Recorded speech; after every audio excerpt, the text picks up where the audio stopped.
Buckle up, boys. Time to go to work.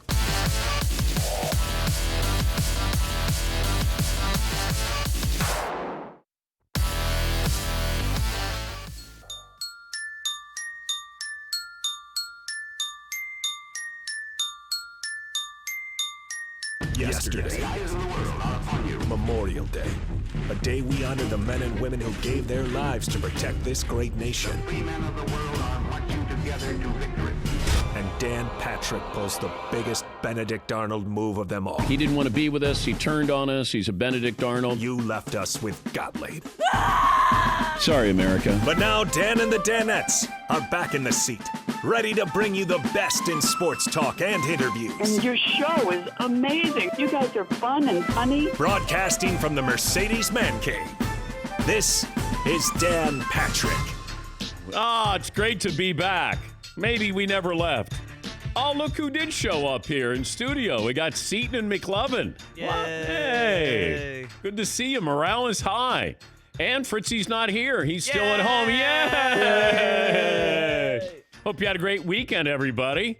Gang's all here, ready to go. Charles Barkley had a fun weekend. He'll join us coming up in a little bit. We'll check in with the Dallas Cowboys.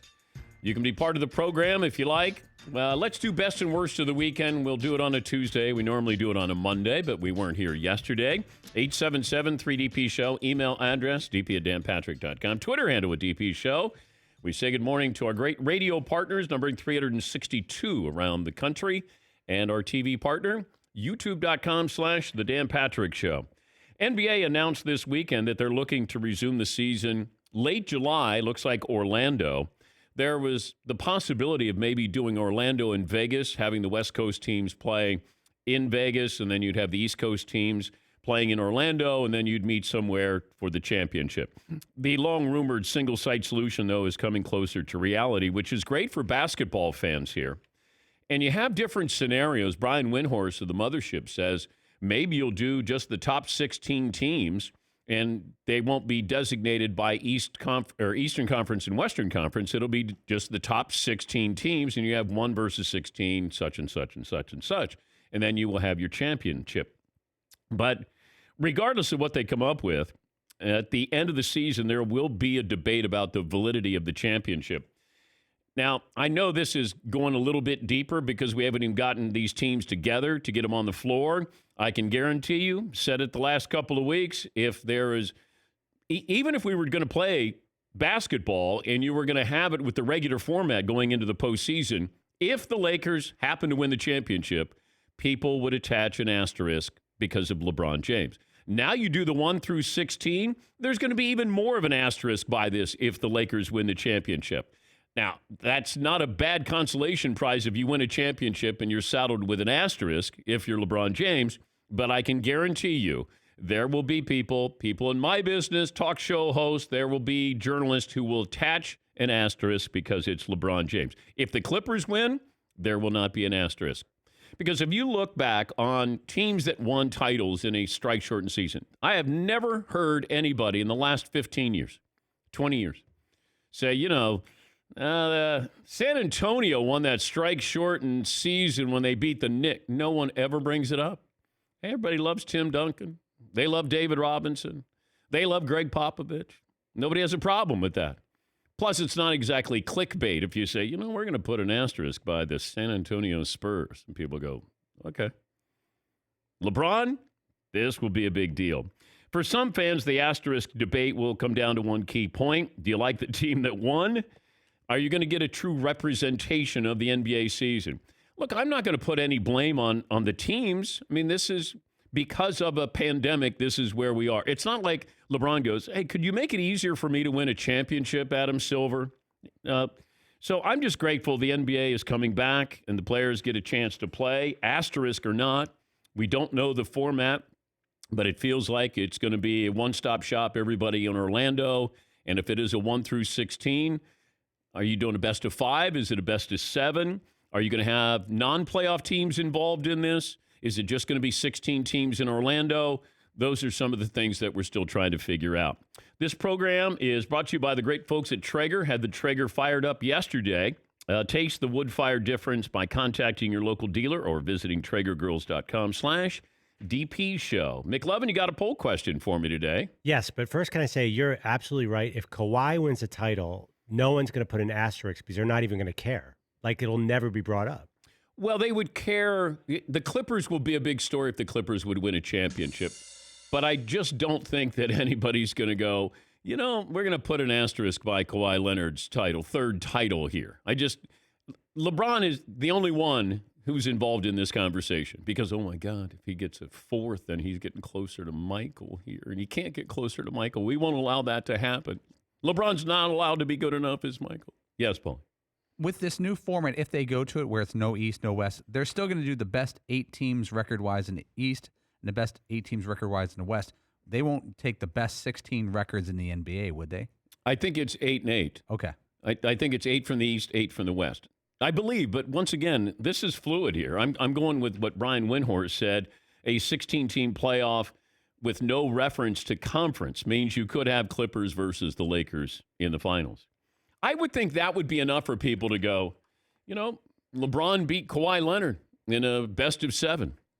There's no asterisk, but trust me, this is going to be there if LeBron wins a title. Yes, McLovin. What if Giannis wins? Would that be an asterisk debate or not really? It might be a little bit, but it shouldn't be. I mean, it's a level playing field here. That's what I don't understand. It's not like they go, hey, we're just, you get an unfair advantage here. They don't. And if the Greek Freak wins a title, good for him. He wins a title. It's a full title. There's no asterisk. The Astros have an asterisk. Why should the Lakers or the Bucks have an asterisk if you're handing these things out? Do they get a larger one if you're the Astros, and then you get a smaller one if you're the Lakers or Bucks? Yes, McLeod. By the way, it works out to be 8 and 8 between the East and the West. It just happens to naturally fall that way, where the top 16 teams are 8 from the East, 8 from the West. So they wouldn't even have to figure that out. So basically, the 8 seed in the East and the 8 seed in the West have the best record. No, I'm just saying, that's exactly how it is. You'd have the top 8 teams and the top 8 teams in the West. That's just how the playoffs would lay out. Brian Windhorst said on ESPN SportsCenter yesterday, the possibility of all 30 teams returning to action is, quote, on the table, but chances of that happening appear very dim. Now, are you going to play 5 regular season games? I think you have to get to 70 regular season games for the local TV contracts to kick in, and there's a lot of money at stake there. Are you going to have regular season games with the playoff teams getting ready for the playoffs in Orlando? That's what I'd be curious about. Yeah, Paul. Based on this open format, if it wasn't East-West, the first-round matchup would be the Los Angeles Lakers versus the Brooklyn Nets. That'd be saucy to get LeBron and the guys out here for a few days. But you're not going to have Kevin Durant playing. I'm told Kevin Durant is not playing. He's not playing. Mavericks-Clippers round 1. So I like that. Yeah. Yes, McLeod. Is it all going to, so it's all in Orlando. Is it all going to be at times we can watch it too? Because that would be the great miracle of this. I could see LeBron James play every night instead of if they don't go to the West Coast time. Well, you're probably going to have an East Coast schedule. I don't know if you're going to have West Coast teams playing a little bit later on in the day. I don't know how many basketball facilities or courts that you have there in Orlando, but I'd be curious about that, of how many games do you play each day and at what times are these games played? Because you could play a game in the afternoon. Just the fact you have this window of opportunity. Let's say the NBA was going to play at 2 in the afternoon and then 5, and then they'd play at 8, and they'd play at 11 or 10 or whatever it might be. Can you stagger it? And just trying to get everybody there. That's what I'm curious about. How they get everybody there, keep everybody safe. Yes, McLevin. Also, they have to have practice courts too. These teams need to practice. So if you have 30 courts at Orlando, how do you rotate that? But is there a poll out of this? Are you in favor of all 16 teams, or do you want to see all 30 teams play? Oh, I don't need to see all 30. I mean, I'm not jonesing to get, unless you say, hey, I'd like to have John Moran and Zion Williamson come back and play a couple of games. I'm fine with that. But to get all of those teams together, just the magnitude of getting all of these teams, even non-playoff teams, to Orlando, and then trying to roll this out. I'm surprised they're doing 16 teams. Because if you're trying to get a championship crown, which the NBA is desperately trying to do that, do I need to have all 16 teams there? Could I have 20 teams there? Could I have 16 teams there? Could I have, even less than that? Like, how many is enough where you can play a little bit of the regular season and then, make it legitimate to go into the postseason? But, do you cut it down? Could you cut it down to 10 playoff teams there? But I think the NBA is worried about if you do it, then it seems a little more gimmicky, and you don't want it any more gimmicky than it's already been. I'd love to have 1 through 16 where it's just like March Madness, one and done. That's it. Now, that would be good. Dangerous. Yes. Gimmicky, but that would be really spicy. By the way, did Phil Mickelson use the word tasty? Did you? Yeah. Like he'd say, oh, that's tasty. He kept doing it. That's tasty. All right. And then he hit a shot. I think he said, oh, be right. Be right. Oh, that's tasty. And that didn't even end up on the green. And then I forget who the announcer was. They're like, be tasty.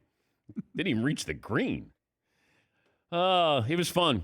We'll talk to Barkley. He was, of course, on the broadcast there with hashtag Tommy and Peyton Manning, Tiger Woods, Phil Mickelson.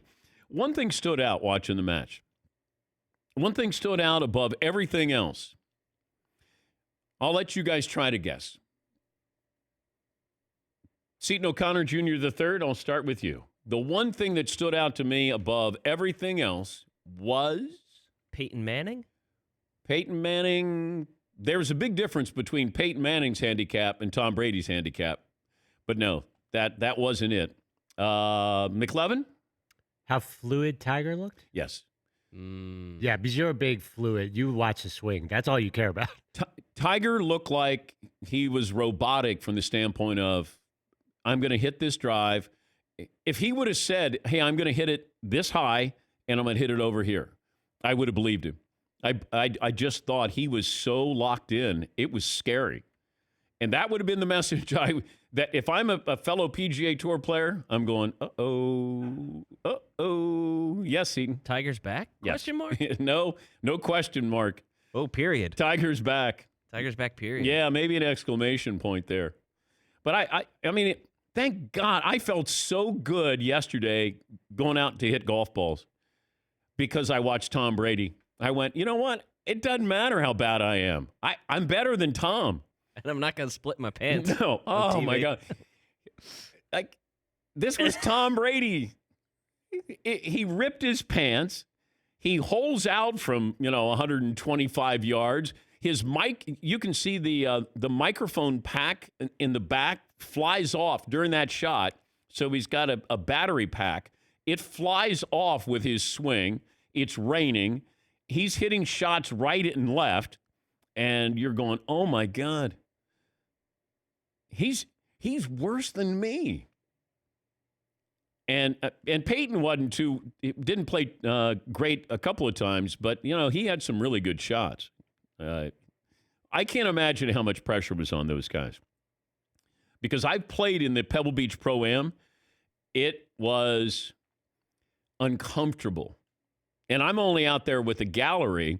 You're on TV just a couple of times. I'm not mic'd up. I'm not playing for charity. And I was a wreck, an absolute wreck out there. Just because people assume you're going to be good. And here's Brady out there. And I don't know how much golf he's played, but I just thought, oh my God. And I said this to a friend. I said, if Tom could walk off right now and just raise, $20 million, he'd do it in a second. Just like, hey, I'm going to check out here. Let's bring in Drew Brees. He's going to take over for me. Yeah, Paulie. It was funny, though. The first, I think, 7 or 8 holes, Tom was just shanking them, not making the fairway, and he's kind of quiet. People are talking, and people on social media are talking about him. Man. And then when he hit that shot, I think, what was it, 150 in the hole on the 9th hole, and he told Barkley to suck it, and he's just like, he goes, you know what? He got back in the cart, and he's talking, and there's no one, only we can hear. He goes, I've been pretty quiet these first 8 holes. You people get comfortable. Now I'm going to start jawing. Now I'm going to start talking. It was like he was back for a moment. Well, somebody said, hey, this isn't the Atlanta Falcons you're playing against. And but Tiger had on Atlanta Falcons colors in there. There was some good stuff in there. It was fun. It was a whole lot better than I thought because it had to come down to those guys having some fun and hitting some really good shots. But I think the humanizing of Tom Brady when he was out there, here's the GOAT, and you're going, he's the GOAT? He's hitting it left, right, out of bounds, all of this stuff. But Tiger quietly, he was stealth, just quietly easing along there, hitting great shots. But Peyton and Tom were getting the headlines there. And Phil, when Phil started with that, he's trying to explain a chip shot to Brady, and I went, oh no, this match is going to go till 10 o'clock at night. You see where the grass is greener, and then it's going in, but the wind, and then you factor in this, and then I'm going, oh God, just hit it. But that's Phil. The world according to Phil. He was able to fill some time. Pun intended. Yes, Paul. And Mickelson loved that they got to wear shorts. His calf game was on full display. Who would have thought in a foursome of 2 NFL players and Tiger Woods that Phil Mickelson would be the most jacked guy? At least from the knees down. Yeah. Well, Tiger has no lower body. Right. But Phil's got upper and lower. But, yeah, he loves to talk about his calves. He's the Jack Nicklaus of calves. He loves his calves. It was good. We'll talk to Barkley about it, though. We'll come up with a poll question, and phone calls are welcome. Best and worst of the weekend, what you saw that you liked. You didn't like, 877-3DP-SHOW. Email address, dp@danpatrick.com. We'll talk about the NFL dumping pass interference replay. They're going to be voting on some rules this week, including Sky Judge. Sky Judge. I don't know what Sky Judge is going to be all about, but man, Tom Cruise movie, isn't it? Sky Judge. The latest Mission Impossible. Yeah. Sky Judge. All right, we'll take a break. Charles Barkley will join us coming up. It's 17 after the hour this Tuesday. Dan and the Danettes and Fritzy, Dan Patrick Show. Health and safety, the top of everybody's minds right now. No matter what happens, you want to make sure that your loved ones are protected. And that's why LegalZoom continues to provide a reliable way for everyone to set up the right estate plan without leaving your home. It starts with finding answers to your questions. And if you want a last will or testament or living trust, what about advanced health care directive? What about power of attorney? All of these under one roof, LegalZoom. The online resources make it easy to get started. If you need to speak to an attorney, their independent attorney network is there to guide you and advise you. LegalZoom is not a law firm. That's a good thing. They have lawyers, but they don't charge you the expensive billable hours. They don't add up. It's total transparency with the prices. Take an important step for your family today. Go to LegalZoom.com to get started on a last will, living trust, and more. And you can find out how you can speak to an attorney for advice on the right estate plan, where everything you need is under one roof. LegalZoom, where life meets legal. You need to make it legal. Make it LegalZoom.com.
Here's the mission.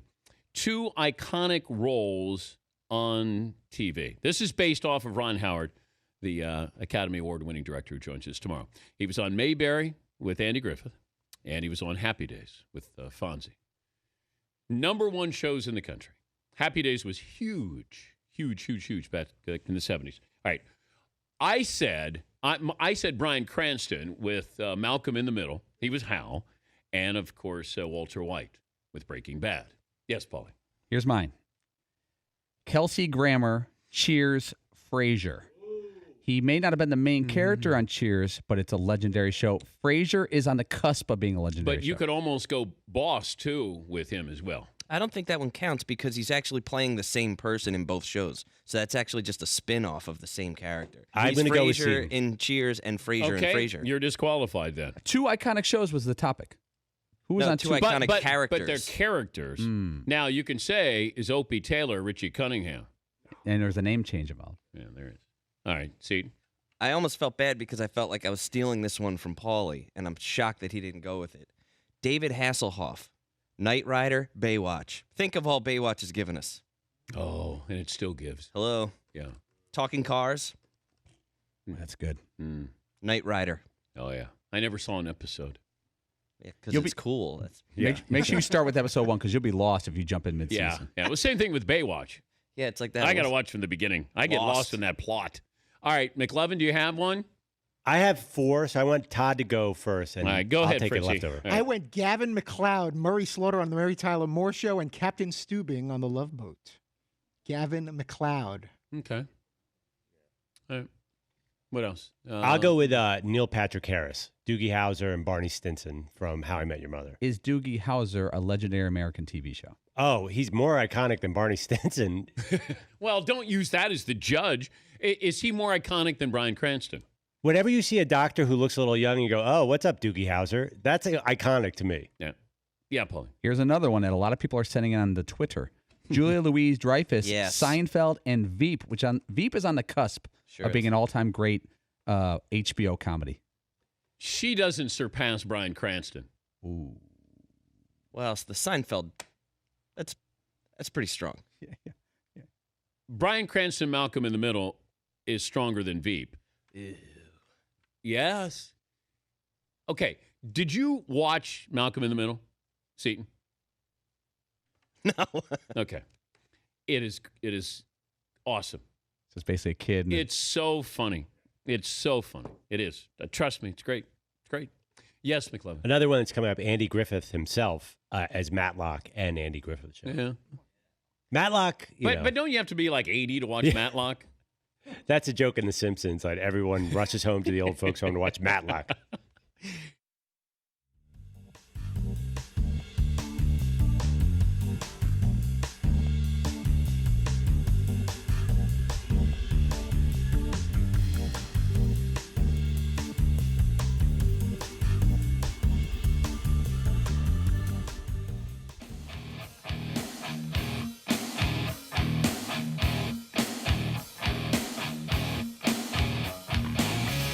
Dan Patrick Show brought to you by Mercedes-AMG. Be prepared for whatever comes your way. The all-new GT four-door coupe, because life is a race. Visit your local dealership for a test drive today. If you missed any of the interviews from the Mercedes-AMG Man Cave, go to the DP Show app. Watch and listen from inside the Mercedes-AMG Man Cave, Mercedes-AMG driving performance. We reached out to Mark Stein, the NBA writer for New York Times. I didn't know if they're going to bring back 30 teams, if all the teams get to come back, or is it going to be just the 16 playoff teams?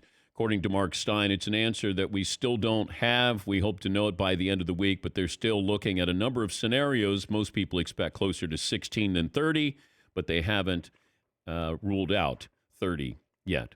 Charles Barkley had a busy weekend watching people play golf, some really, really good golf and some really, really bad golf.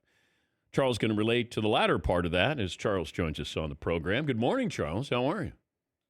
Man, I'm doing great. Thanks for having me. Did you get to play any golf while you were? I know you played one hole, but did you play any golf when you were down there? I did. I played with Justin Verlander, the great Justin Verlander, and the great Dustin Johnson on Saturday. It was awesome. And Joe Smith, the pitcher who's married to Ali LaForce. We had a really good time. I played better Saturday than I did Sunday. That's what's ironic about the whole thing. How much pressure did you feel playing that one hole? Well, I just choked. I felt a tremendous pressure. I was the only person there and the TV crew, and I just choked. I hit an awful. Actually, the drive is the only bad shot I hit, but I just choked under pressure, plain and simple. When you start to look at these guys out there, I thought Tiger looked unbelievable. Like, that was sort of lost in everything because we were focused on Brady having problems. He had a couple of really good shots, the trash talking. Tiger looked awesome, I think, out of all of this. Chuck, what did you make of Tiger's performance? Well, first of all, to me, when he's healthy, he always looks awesome. He played great Sunday. He was very relaxed. I thought the key to the whole thing was how relaxed the players were and how much fun they had. And I think, let me just say this, Dan, if I'm the PGA Tour, and this is my piece of advice to them, if we're not going to have fans, they should mic the players. I really believe that. That's just my 2 cents for the PGA Tour. I really think they should consider, if you're not going to have fans, you can't just have guys playing golf and announcers talking. I think if they're going to be successful and have great ratings, number one, they're going to have great ratings because we need golf. We need sports. But I think they should consider having micing the players. There were a couple of great moments with you and Tom Brady. Here's Brady hitting that great shot from the fairway and had this to say to Charles. Yeah. Go in! Yeah! Goodness! Oh, you made it! Wow! Check. Take a second at check. Wow. Hey. Check. Hey, man. Check. That's Check. awesome. Shut your mouth, Chuck. Damn. Take a look at that medicine. Get your butt out of here. Hey. Wow. That's what I needed. Wow. That's pretty good stuff, Charles. I thought it was awesome. I got a lot of love for Tom Brady. I've already said he's the GOAT of pro football. To have the greatest golfer ever and the greatest football player ever out there, and Peyton Manning, who's one of the 3 or 4 best quarterbacks ever, and you got Phil, who's one of the 3 or 4 best golfers ever. Man, it was just awesome being out there. And I give those guys, number one, a lot of credit for playing in a torrential downpour. I mean, the weather was awful. But also, man, they raised a lot of money. $20 million is a lot of money. So, but I got to give those guys credit, man, because it never stopped raining the whole day, basically. Who was the best trash talker out there? Peyton. Peyton was taking shots at his homeboys back home. That's what I love the most about it.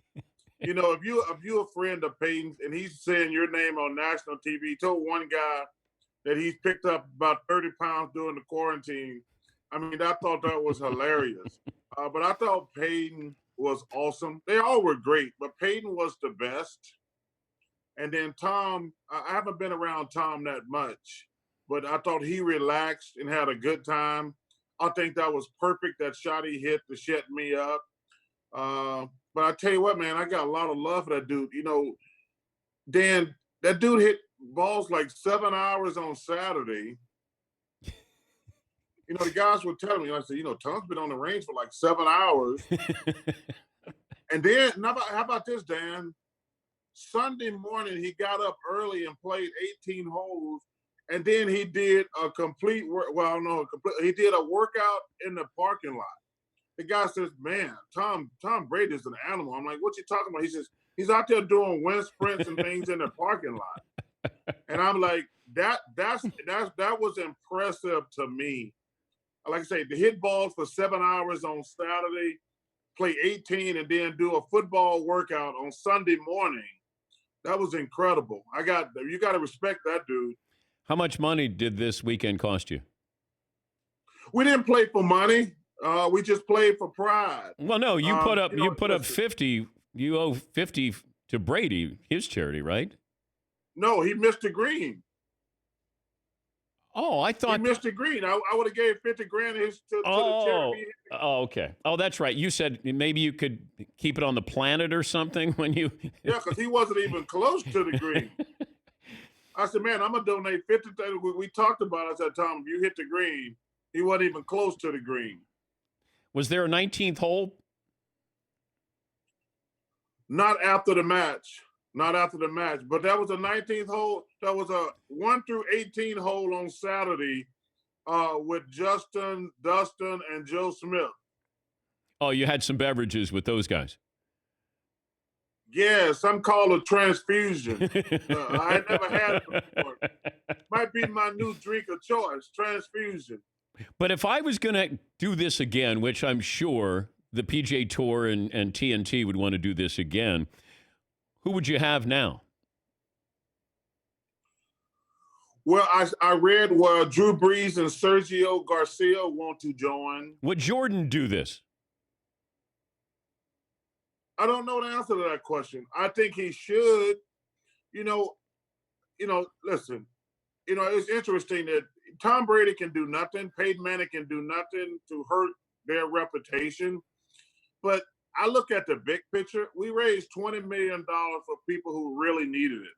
If you put Michael and another pro, Drew Brees and another pro, Sergio, that's the ones who challenged the winner. Oh, I think Russell Wilson challenged the winner.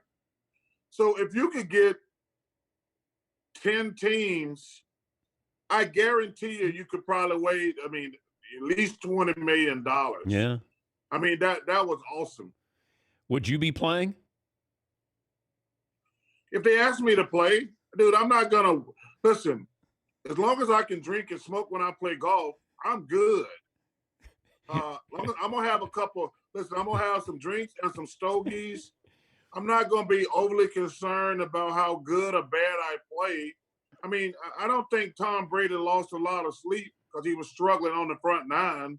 But man, we raised a lot of money for Feeding America and all those other charities, man, and they're really struggling. And anything we can do to help those guys, man, is worth it.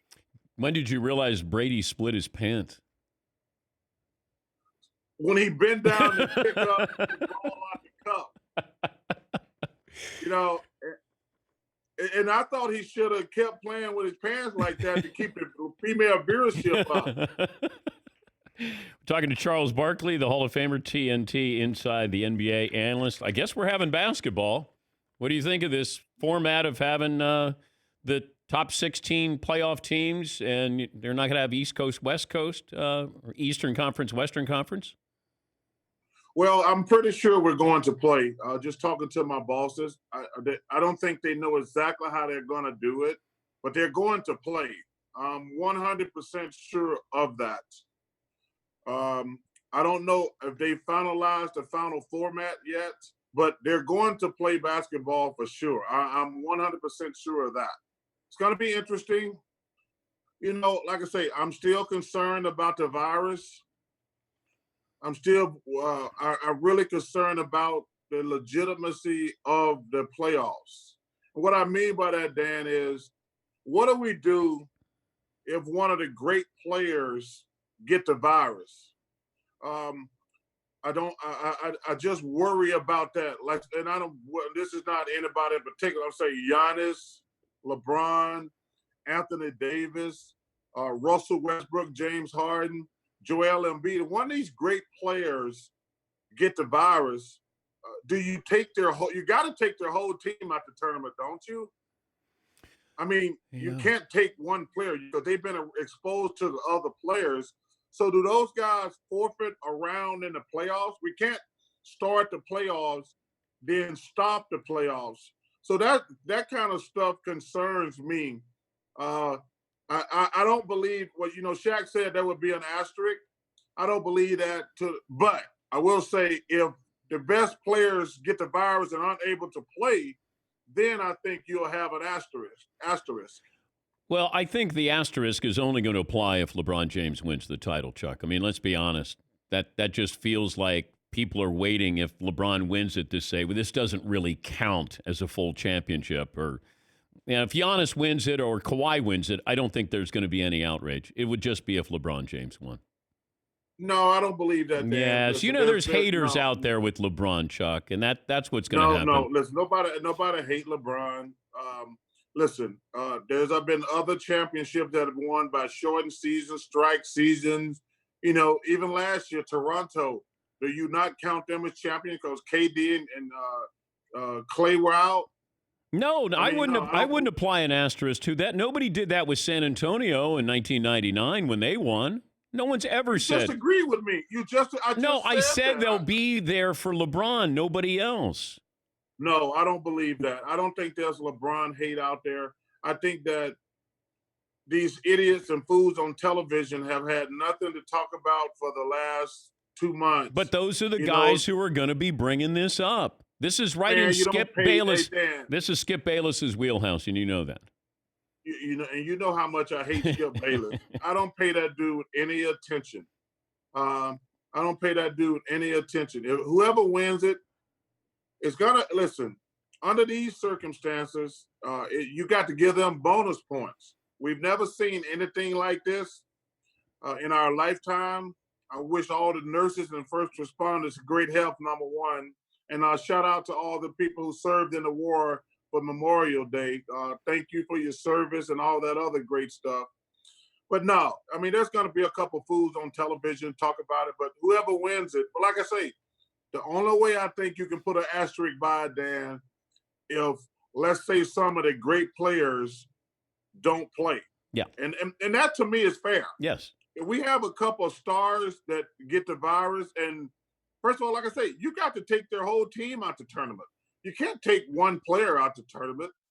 And if a bad team gets a skate because of one of the great players on the team wasn't able to play, then I think you can put an asterisk by it. Yeah, I'm with you on that. I understand that. And I wouldn't put an asterisk by any of these teams or any of these players because it's a level playing field.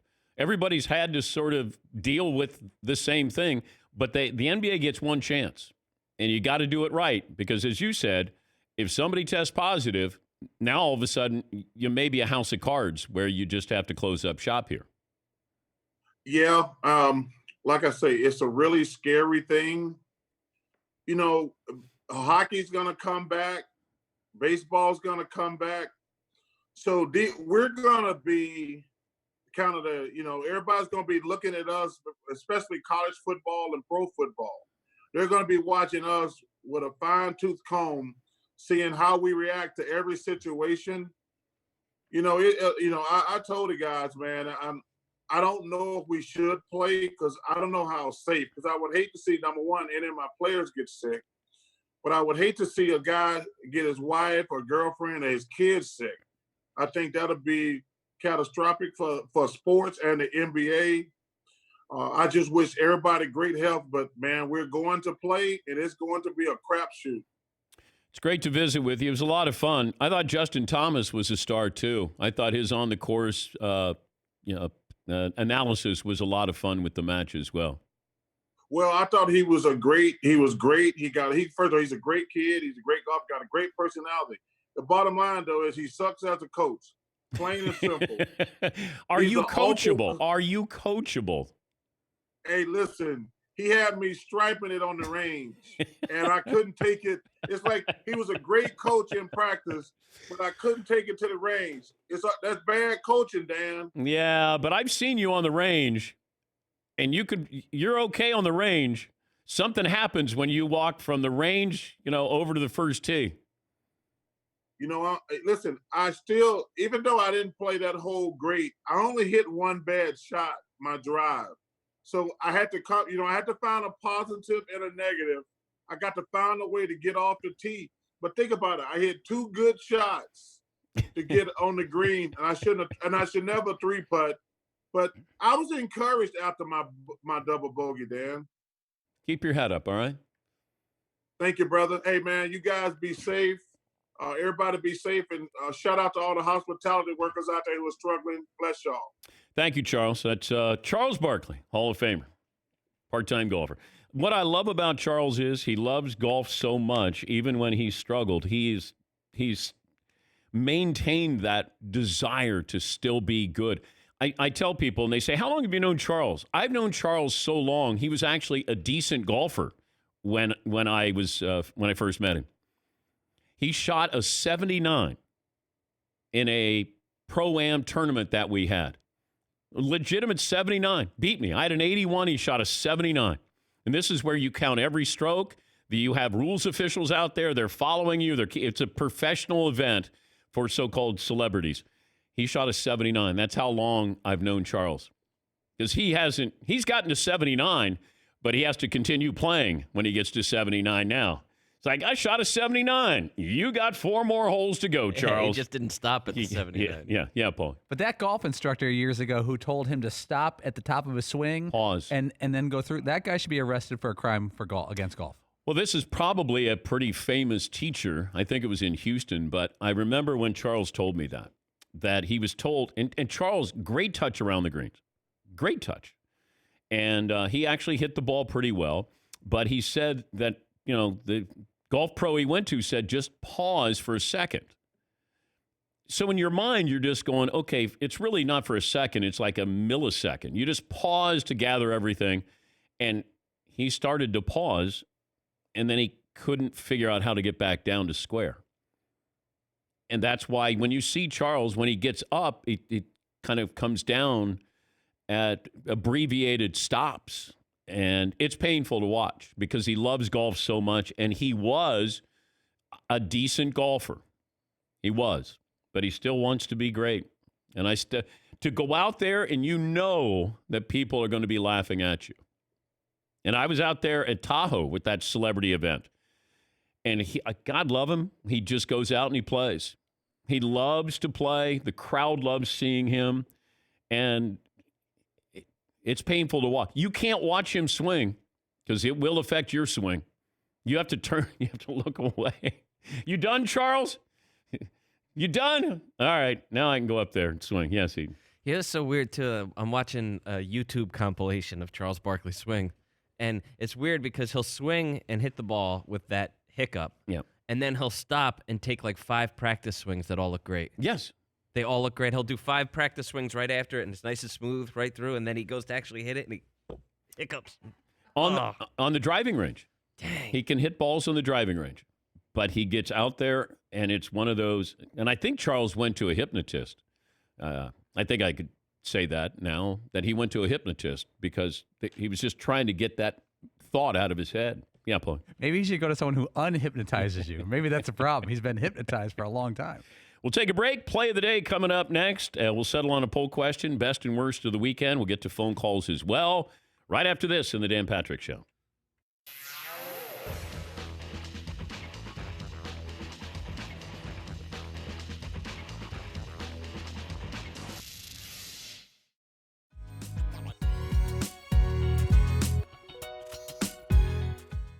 Fellas, this is a fun day. You know, the National Day calendar, I like to have little pithy jokes around. Today is National Paper Airplane Day. And oh, boy. See, you know where I'm going. I know exactly where you're going with this. It's National Paper Airplane Day. I think it was about 2 years ago, if memory serves me right. We're out in California, and we were playing around, and we met up with Joe Ayub. He was a former really good quarterback at Cal, but he's also the world champion paper airplane thrower. I think he threw it like 250. Was the world champion paper airplane thrower. So, Dan, that day we had a friendly, as they say, and I can't even throw a fit. You know, I'm not athletic. I threw it 60 feet on my first attempt. Whoa! There you go, kid! Joe, feeling the pressure, threw his, I think, 45 or something like that out. Crumbled. Now, if you recall, Michael Jordan likes to rub it in on people. I want to give you an admission. For the past 2 years, every 3 or 4 weeks, I'll just text Joe and say, "What's up?" Especially today. Yeah, today is like a holiday. But it's like a "What's up?" Not your paper airplane. Yeah, oh, I may need some lines today. Burn. Kind of like Michael Jordan in the documentary. It reminds me of Kelly Lynch, her husband. Oh boy. From Roadhouse. Her husband, Kelly Lynch, was in Roadhouse, and her husband was just he's a normal guy. And the Murray brothers, Bill and his brothers, always text Kelly Lynch's husband, "Hey, Patrick Swayze's taking care of your wife in Roadhouse right now." That's what I do every week with Joe Ayub. Yeah, whenever that movie is on, and any of the Murray brothers see a scene where she's hooking up with Patrick Swayze, they send him a note saying, "Hey, Roadhouse is on right now." That's brutal. Or Kelly Lynch's husband sitting there trying to have a meal. Yeah, but he's still married to Kelly Lynch, so. Yeah, that's the worst thing. Yeah. Good point. I got to go text Joe.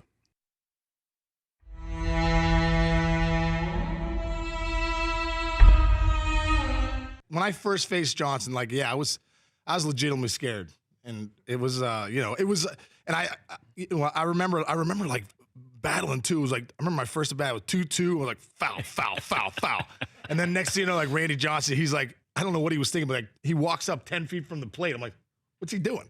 He grabs the ball, looks at me. I'm like, I just gotta get out of here. And I think the next pitch, I choked up, rolled over to second. I was like, thank God I'm out. I don't want this Throw that guy's scary slider. person, like 6'11", 93 mile an hour slider, 100 miles an hour, throwing from behind you, big mullet. That's intimidating. I mean, you're used to seeing a guy who might be 6'3", 6'4", 6'5", Oh who's yeah, big. you don't mind that. 6'11", lefty. I'm like telling Jack McKeon, I think I got a bad back today. well, killing me. There had to be guys, left-handers, who had the Randy Johnson flu, right? Oh, where you 100%. you couldn't. 100%. Yeah, you weren't going to play that next day. No doubt about it. Is there a guy nowadays where somebody would like Sale, Chris Sale? I mean, who wants to face that, right? And it looks like he's just like here, letting it eat. Just here it is, just throwing with conviction. You know what I mean? So I love watching Sale. Oh, he's I great, love watching Scherzer. Yeah, you know what? Like guys that just pound the strike zone, they don't waste time. And here it is. It's nasty in the zone. It's late movement. I'm coming right at you. You know it. I know it. It's like a one-on-one wrestling match, right? But what's the fastest pitch you think you ever faced? Joel Zumaya it was like one back in the day when he was with the Tigers. It was like 100. I think it was 103, and I was like, wham! I was like, now that's different. I was like, I've never seen that before. You know what I mean? So, but okay, so if I throw you 98, and I throw you 103, is there that much of a difference? If you threw 98 and 93, I mean that's like 93 looks like poop soup. 98 looks like gasoline, right? So then we go to 103. We're like, okay, that's a different ball game. I've never seen that before. Wait, what's poop soup? Poop soup's just like when guys are just laying it in there. You come back to the dugout, you're like, what's the guy got? He's like, this guy's got poop. So he's yeah, we're gonna get him out in the third, 100%. Put a string together, a couple knocks, boom, he's out of game. So he's throwing salad. Yeah, he's like the 4 or 5 starter that's just slopping it up there. But you face Jamie Moyer, right? Oh yeah. Oh, Jamie Moore. I faced Jamie Moore when he was like 65 years old, I think. I think it was like he was with the Phillies. And still throwing the same. But it was unbelievable because he would throw a 79-mile-an-hour heater. Well, not a heater. Not a heater, but yeah. But his changeup was so good. It was unbelievable. Like, I don't think I got a hit. And you walk back to the dugout. You're like, how am I not hitting this guy? Like, his changeup was so good. Like, it had 11 mile-an-hour difference. And it was so nasty that his 70-mile-an-hour heater would look pretty hard.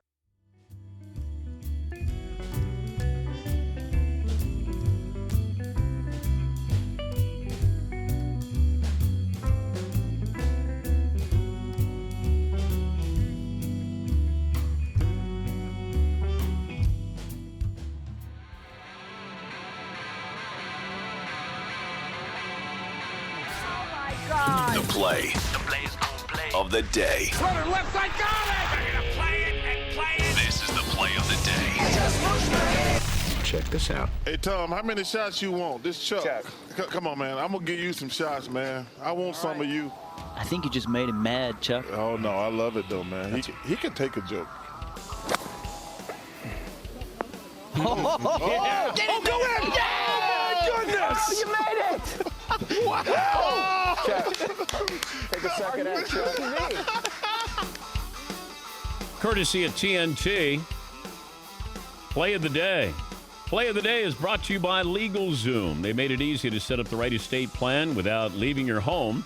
Take care of your family today with the right estate plan at LegalZoom.com. It's the Guzzi brothers there with our music there on drums and guitar. I love their early work. Yeah, the Guzzi brothers. Is that like Kevin Bacon and his brother? Yeah. Aren't they the Brothers Bacon or something like that?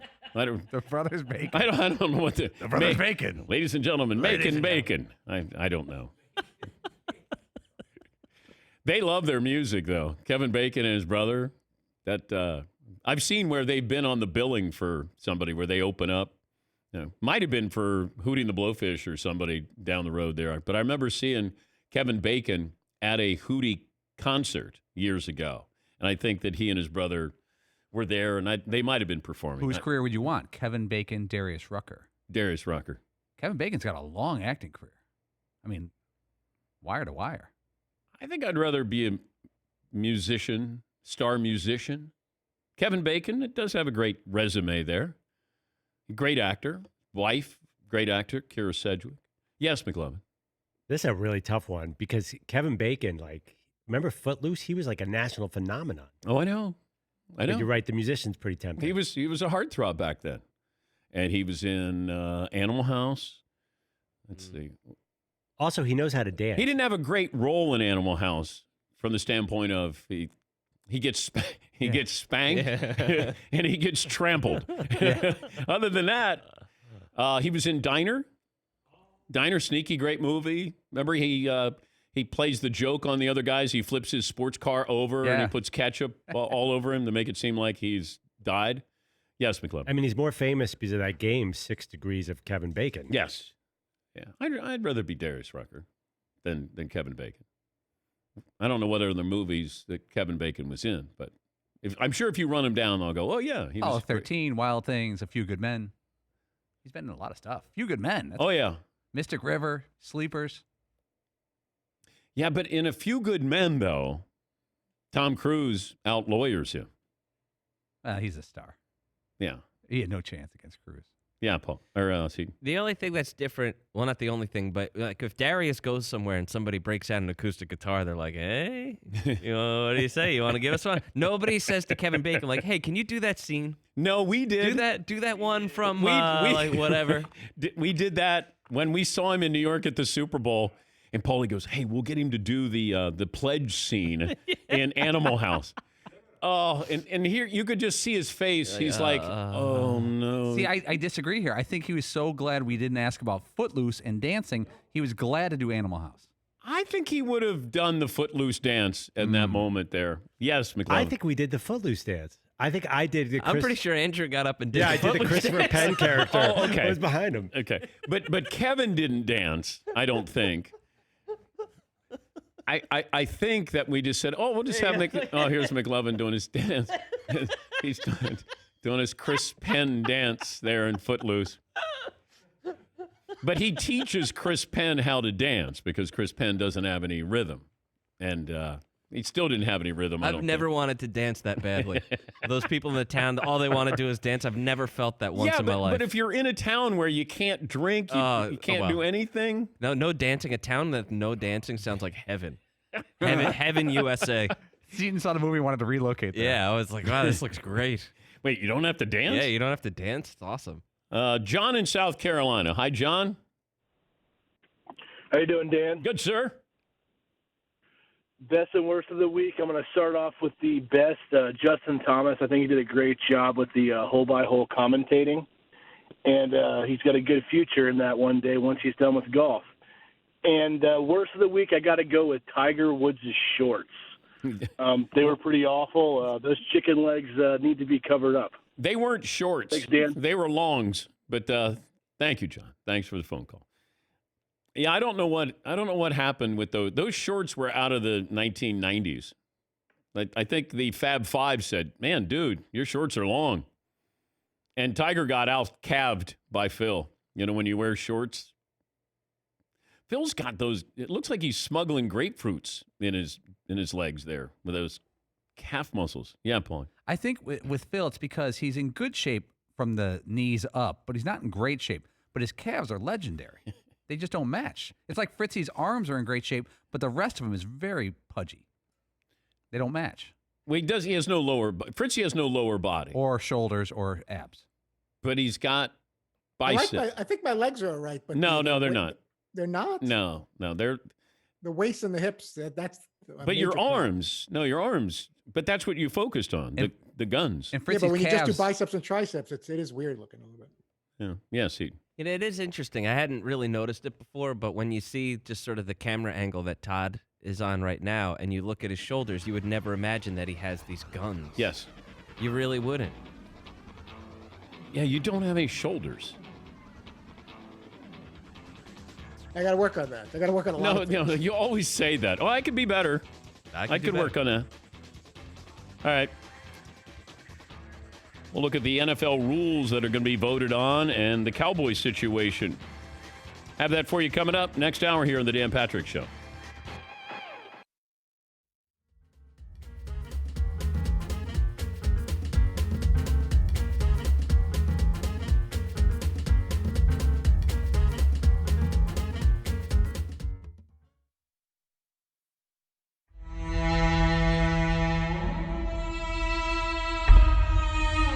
When did you know Ken Griffey Jr. was going to be special? Oh, he was in the locker room, and he was the biggest thief that we. He stole everything out of my locker.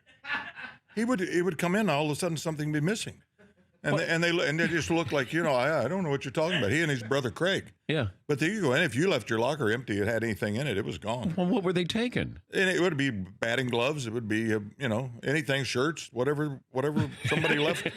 Whatever somebody left, it was like. Okay, so you knew he was going to be a thief early in life, but when did you know he was going to be great? As an athlete at high school, he was talked about with Moeller. I mean, just there wasn't anything he couldn't do. I went to the pool one day and he's doing these backflips and stuff and diving like he's the most natural kid you ever saw in your life. Because he was a good football player too. Oh, he could do it all. And the thing that I think about Kenny was that he didn't want to be it. He just wanted to play. He didn't want the spotlight. And even when he went to Seattle, he just sort of slid under it. When he got to Cincinnati, it was the second coming of God. Yeah. When he got traded back there. Yeah. And it just really, he just wanted to be Kenny. He was just one of the nicest guys and most talented guys you've ever seen. But don't you see that with Mike Trout? That I don't think Trout wants to be. I think he's trying to keep. He's the best. He wants to be himself, but we want him to be bigger than the sport. Right. Yeah. And I don't think he embraces that. No, But, for what he does and the way he carries himself, I think it's phenomenal for how he does it. Yeah. Because he could if he wanted to. But somehow the upbringing, the parents, his environment was always so special to him that he respected that. In 1966, I was in the Carolina League, and they asked me about what I wanted to do. And I said, well, I had talked about the fear of failure in 1966. But it wasn't failing myself. It was failing all of those people back home. All those people that believed in me, all those people that picked up a newspaper. I couldn't imagine something happening. I did something, and my parents had to face what they, And I talked about that, and I just think that Mike Trout is, to me, the epitome of what baseball players are. I mean, it's just so humble and so great and so talented. He hits the ball, he ducks his head, he runs, and he doesn't try to show anybody up, and we're blessed with a lot of great talent. I mean, we're seeing that. I mean, some fun stuff last night at the home run derby, and people said, "Did you ever have a home run derby?" I said, "Yeah, every game, every game, every batting practice, every batting practice." Little scene there. This is nice, but Tyler, the moderator, was supposed to get me golf. He's been focused on smoothies. Yeah. Yeah, I heard there's a new smoothie program that's really taken off. Program is my word. I'm on a program here. That's like the most. Smoothie program. There's a lot of things that have happened since you guys were gone. Like a whole new place. Morning stretch. Morning stretch. Yeah, we do a morning yoga. Yeah, Dan and I do morning stretch, morning yoga. What? I help Paulie. You're wearing shorts, which is a major development since we've been gone. Yeah, no, this wasn't the more I look at this wasn't a good look today. Why? Because these are not.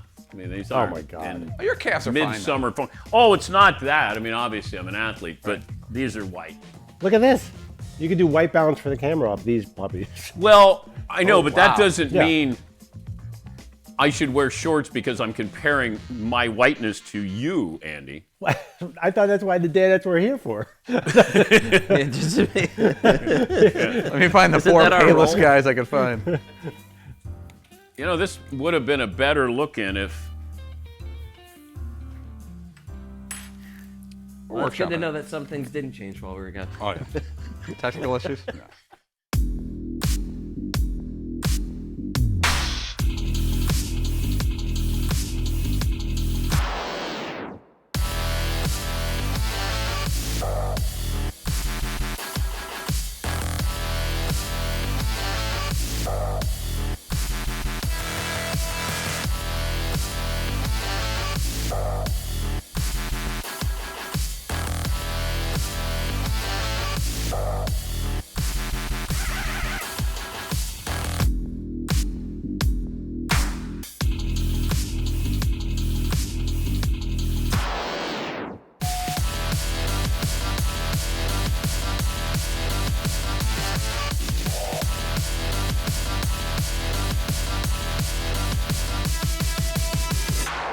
Buckle up, boys. Time to go to work.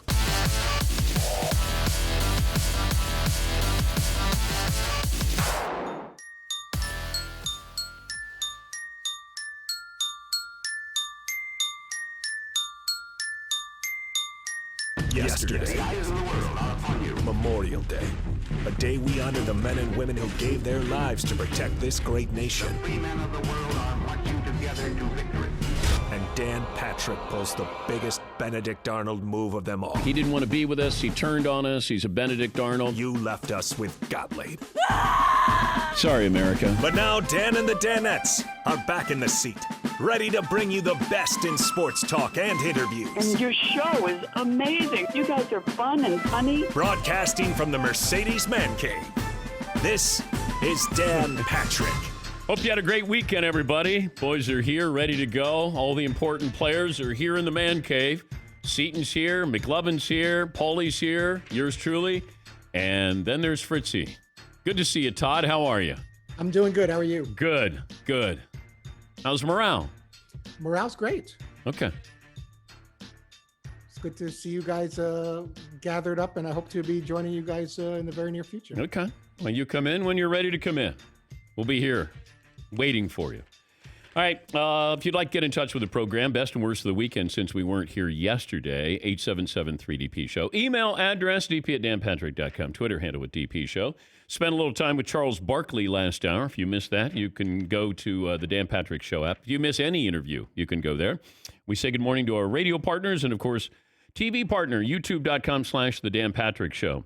Tiger and Peyton versus Phil and Brady wasn't the big golf event we wanted this spring, but it certainly turned out to be what we needed right now. At its peak, over 6 million tuned in to watch that event.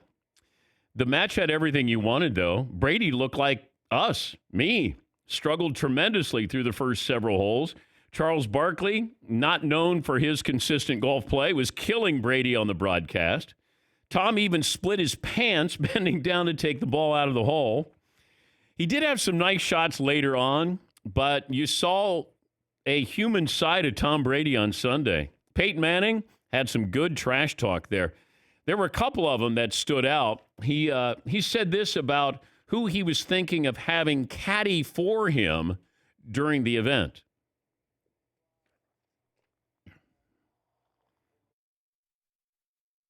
Cheap shot. I was thinking maybe Belichick, Bill Belichick, caddy for me, and just to see how that kind of would have worked. You know, wow. Now, it might not have been good for me either, because Bill brings up bad things for me as well.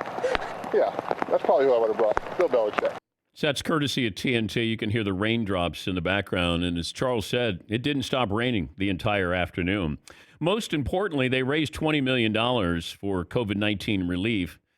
These guys are used to winning and winning big, whether it's a Masters or a Super Bowl, but they, all four, credited with a victory over this weekend. It was just a lot of fun. And I don't know, usually what happens is we see something and we do it one time, we go, let's do it again, and then again, and then again. And then maybe it waters it down a little bit. Now, Sergio Garcia and Drew Brees want to pair up. I think that you have the possibilities are endless of what kind of matchups you could have here. If you have other quarterbacks who want to play with a golf pro, I think that's great. Could be a lot of fun. The question is availability, getting people to be able to go. You know, that was Tiger's home course. Tom in Tampa, flying over there. You know, Phil had to come from the West Coast. And Peyton, I don't know if Peyton's in Denver or he's in Indianapolis or he's in New Orleans, but you know, these guys all got there probably courtesy of Wheels Up. They were a big sponsor of this. But it was fun. It was fun to see it. And I did appreciate the fact that Brady looked like every golfer this weekend, or at least a lot of golfers this weekend. And then you could see when it just clicked when he had a couple of good shots, and then all of a sudden Brady started talking trash. Peyton was very subtle with things he was bringing up. Phil, the world according to Phil, he just a simple pitch shot, and then you're just going, just hit it, please. Just hit it. You know, it was like 10 minutes where he was going to explain everything about it. It was like Harvey Panic, the, what is that, red book that Harvey put out many, many decades ago. And then I thought Tiger looked awesome. I think caught up, in all of the fanfare with Brady and, Phil and certainly Peyton, Tiger just he was robotic, and I thought he looked great. And that would be the one thing. My biggest takeaway is the way Tiger looked, how comfortable he looked on the tee box, because that's usually when he gets squirrely. He was hitting it where he wanted to hit it and hitting it. He's not going to hit. Mickelson's turning 50, and he hits the ball a ton. Tiger, I think, realizes, let me just be, I don't have to be the old Tiger. I'm an older Tiger, and I have to play the golf course now differently. And I think that you saw that yesterday. All right, McLevin, you got a poll question for me? I did. I put up the first hour. Are you okay with the NBA just bringing back 16 playoff teams? 85% say yes. Yeah, I'm okay. If you still want to see Zion Williamson, I'm trying to think of any other team where you go, I'd still like to hear and watch them. I don't know if there's anybody other than Zion Williamson. So let's just get it going. Let's get it started. The less teams, the less risk. And if you're going to have 16 instead of 30, I'm all for that. ESPN's Brian Windhorst said yesterday, there's a good chance the NBA will just have a 16-team playoff with no reference to conference. So that means you could have the Clippers and the Lakers in the finals. Wasn't it decades ago when the commissioner, David Stern, I said, what's the ideal matchup in the NBA finals? And he said, the Lakers versus the Lakers. This would be as close as you could get to that. If you had the Clippers versus the Lakers in the finals, now you might have an argument from Milwaukee with the Greek Freak against the Lakers or the Clippers. I don't know how many matchups you're looking at saying, boy, that would be great for the NBA Finals. Clippers-Lakers, that would be great. If you had Bucks-Lakers, Bucks-Clips, I think that could be really entertaining as well. But according to Brian Windhorst, there is the possibility of all 30 teams returning to action. It's on the table, according to Brian. Chances of that happening appear to be, quote, very dim. Here was another thing that came out over the weekend. I didn't know that there were tapes from the Dream Team. Jack McCallum wrote a book on the Dream Team. And we've been debating this for weeks now. Did Michael Jordan really freeze out Isaiah? Didn't want him on the Dream Team? Did he go to management? Did he go to Chuck Daly? Did he go to the commissioner of the NBA? Well, Jack McCallum, great writer, and he's with Michael Jordan. And the conversation had to do with Isaiah Thomas. So this is what was said on the Dream Team Tapes podcast. They called me to ask me to play. Rafting called and said, Rob, I won't play with Isaiah Thomas on the team. He assured me, he said, you know what? Chuck doesn't want Isaiah. So Isaiah's not going to be a part of the team. If you didn't hear, he said, I don't want to play if Isaiah Thomas is on the team. That's Jack McCallum. So you hear Jordan, and Jordan says, Rod Thorne called me, and I said, Rod, I won't play if Isaiah Thomas is on the team.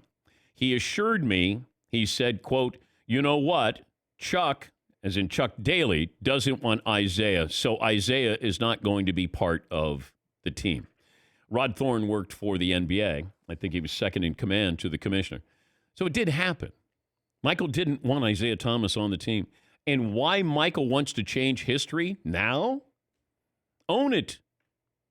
You look bad. You look small if, okay, you did it in the moment. Look, I don't like him. I don't like how they played against me. They beat me up. Maybe he froze me out in the All-Star game. I'm fine with all of that. If you don't like him, he's not one of your guys. He's not a guy who's going to want to play golf and sit around, smoke cigars, and drink. Own it. Like you owned everything else, and then it gets to this, and we all know that you did this. It was common knowledge that you did this. I was just surprised that he didn't acknowledge it and say, you know what? I didn't want him. Now, you could, if he wants to worry about his image, he could say, you know what, on second thought, Isaiah was great enough that he should have been on the team. It was just, I wanted guys who were going to have fun. And I'm fine with that because that's what Michael wanted. He wanted to have fun. He knew they were going to win a gold medal.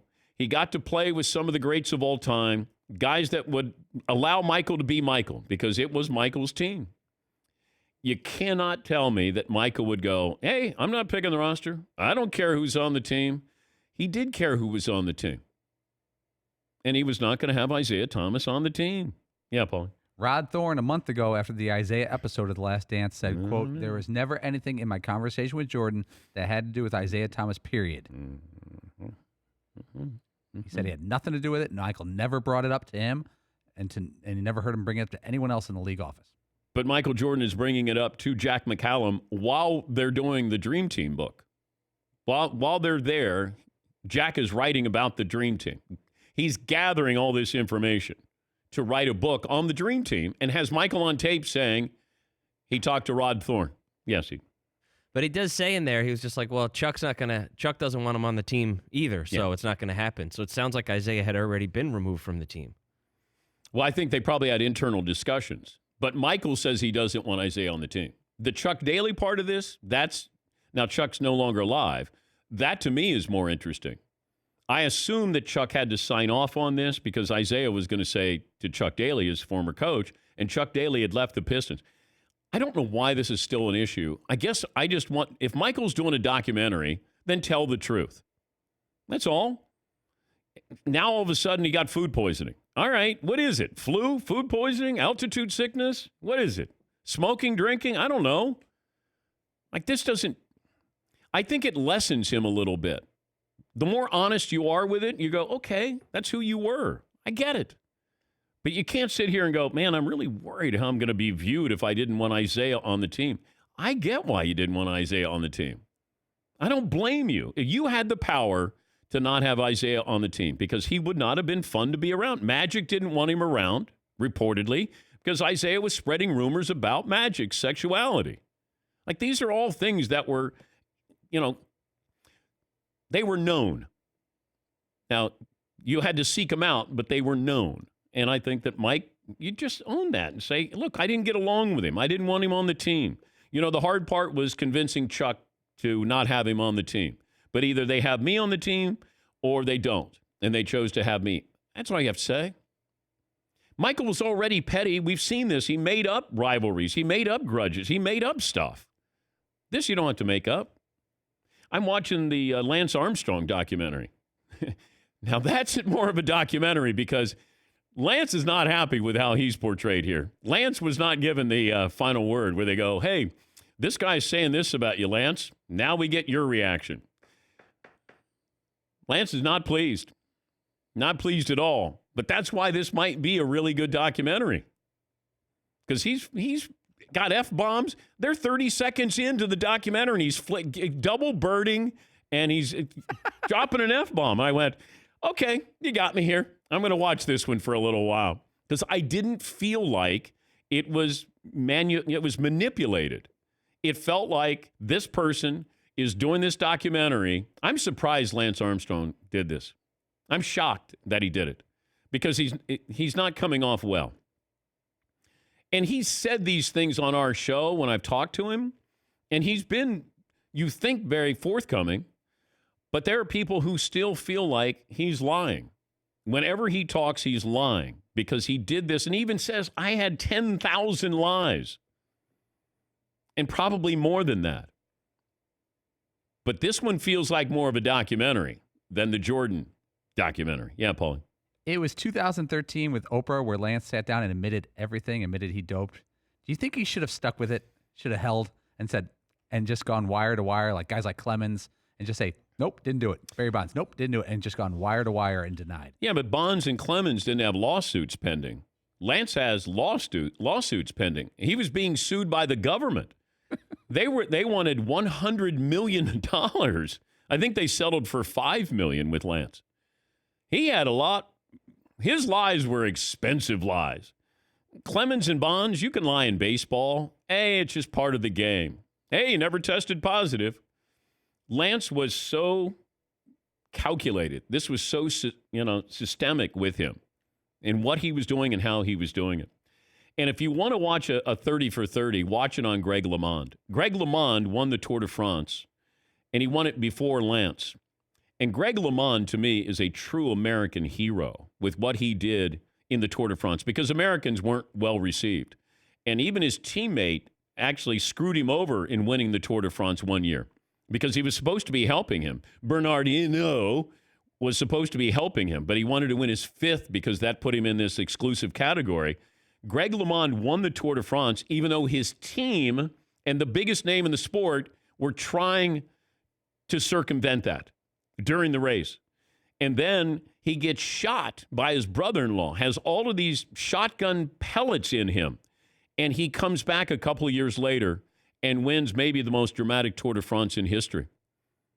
He did it, and you feel like you watch him, he did it legitimately. And then they realized Greg LeMond stopped racing when he saw what was coming. And what was coming was Lance Armstrong. And he knew he was not doing what they were doing. And that was EPO, doping. Yes, Heaton. So is Lance so much more of a villain compared to everybody else who was caught doping in like all of these different sports because of how ferocious he was in his defense? Yeah. I mean, even the Livestrong stuff, you can almost excuse by saying like, right, it became so big that how do you not continue this sort of secret life? But is that where the negative part comes in? Is just how brutal he was? Well, I think that he was really tough on people who were accusing him. Really, really tough, and tried to destroy them. He and Greg LeMond, I don't think, have a good relationship at all. And he did raise this money, and I think people felt duped by him. He did a great thing. He was like Robin Hood. Like he was doing a great thing, but in the end, was he really doing a great thing? And he was huge. In the documentary, he talks about, hey, I was there where LeBron is right now, where the biggest names in the sport are. When you thought of Lance Armstrong, and I remember when I was working with Sports Illustrated, and they were making suggestions on who, Terry McDonald, the great editor for Sports Illustrated, said, who do you think for Sportsman of the Year? And I said, what about Lance Armstrong? And there was silence. And I went, oh, okay, is this either good or bad?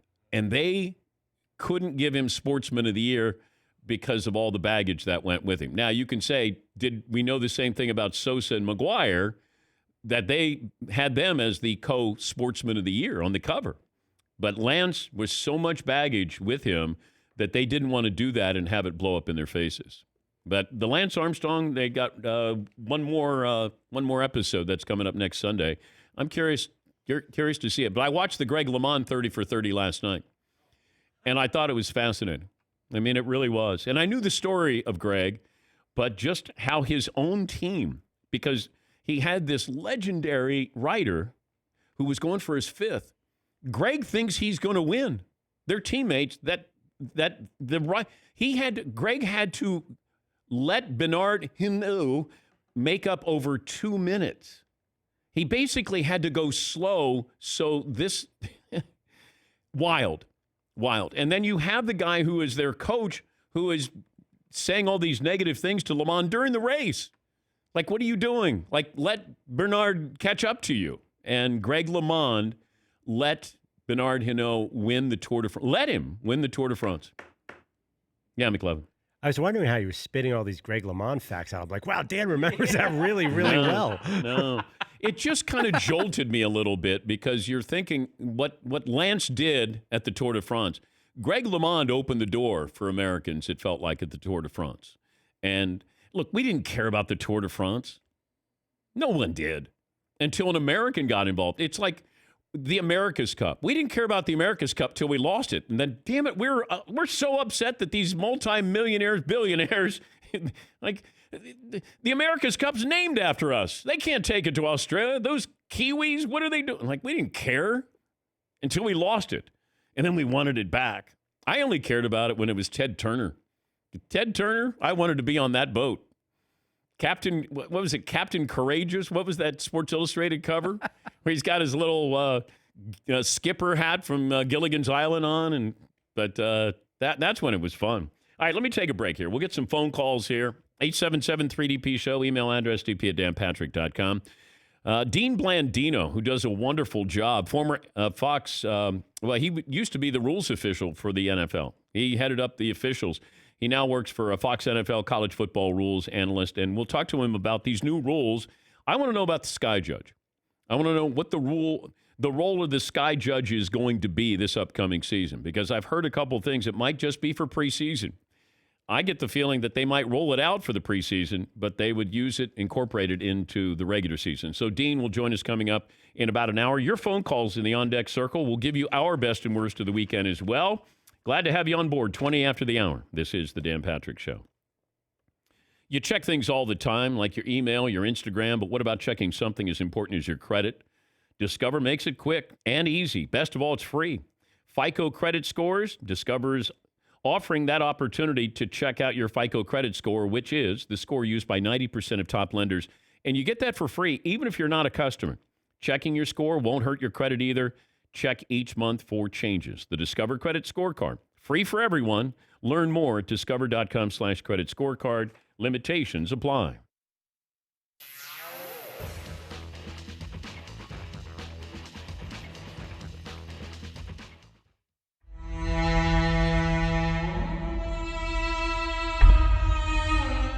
I'll tell you, I agree with Paul. As a Sixers fan, Danny Ainge or any team Jerry West is even tangentially involved with. If Jerry West even knows a guy on the team, I'm not picking up the phone. But what did I say at the time? That the best player in the draft is not going to be the guy taken number one. The guy who was considered to be, by Boston, the best player in the draft is Jason Tatum. So if I knew that prior to the draft, I had been told that, you'd think Philadelphia might go, wait a minute here. What do you want? And all of a sudden, Danny Ainge is channeling Red Auerbach.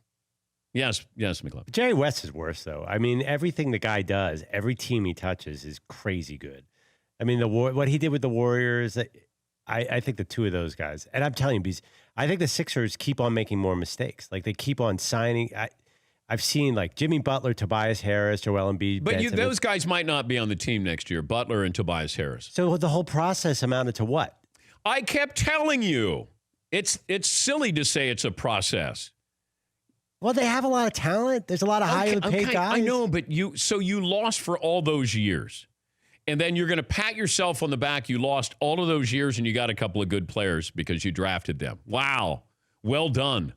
Hey, we took Ben Simmons. We took Joel Embiid. Wow. That's incredible. It's not like Golden State saying, we found this shooter at Washington State. We found this all-around player at Michigan State. We'll take a flyer on the kid from Davidson. Like, that's really smart basketball. Not, hey, let's lose. Like the Knicks right now. The Knicks are going to get credit accidentally if this somehow works out that they get Zion Williamson and maybe that Durant goes there or Kyrie Irving or both. But they've been losing forever. And now they might actually lose well enough to get a great player who can change that franchise. It's better to lose than to be the number 6 seed for 8 straight years. But you don't get credit, this stupid process. All it was called is tanking.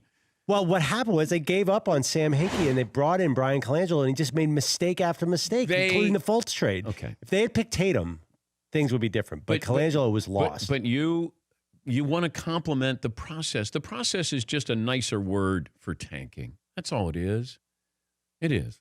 I'd rather... And I hope Philadelphia doesn't win because they don't deserve to. But that's everybody now. The whole league is tanking. The Mavericks have tanked. Yeah, but that's... I look at these teams who are building and doing it the right way and actually care about trying to put a product out there. Now, you can go, boy, we're going to tank for 3 years. Now, if I get to have my prices reduced for my tickets and we're all in on the tanking, then great.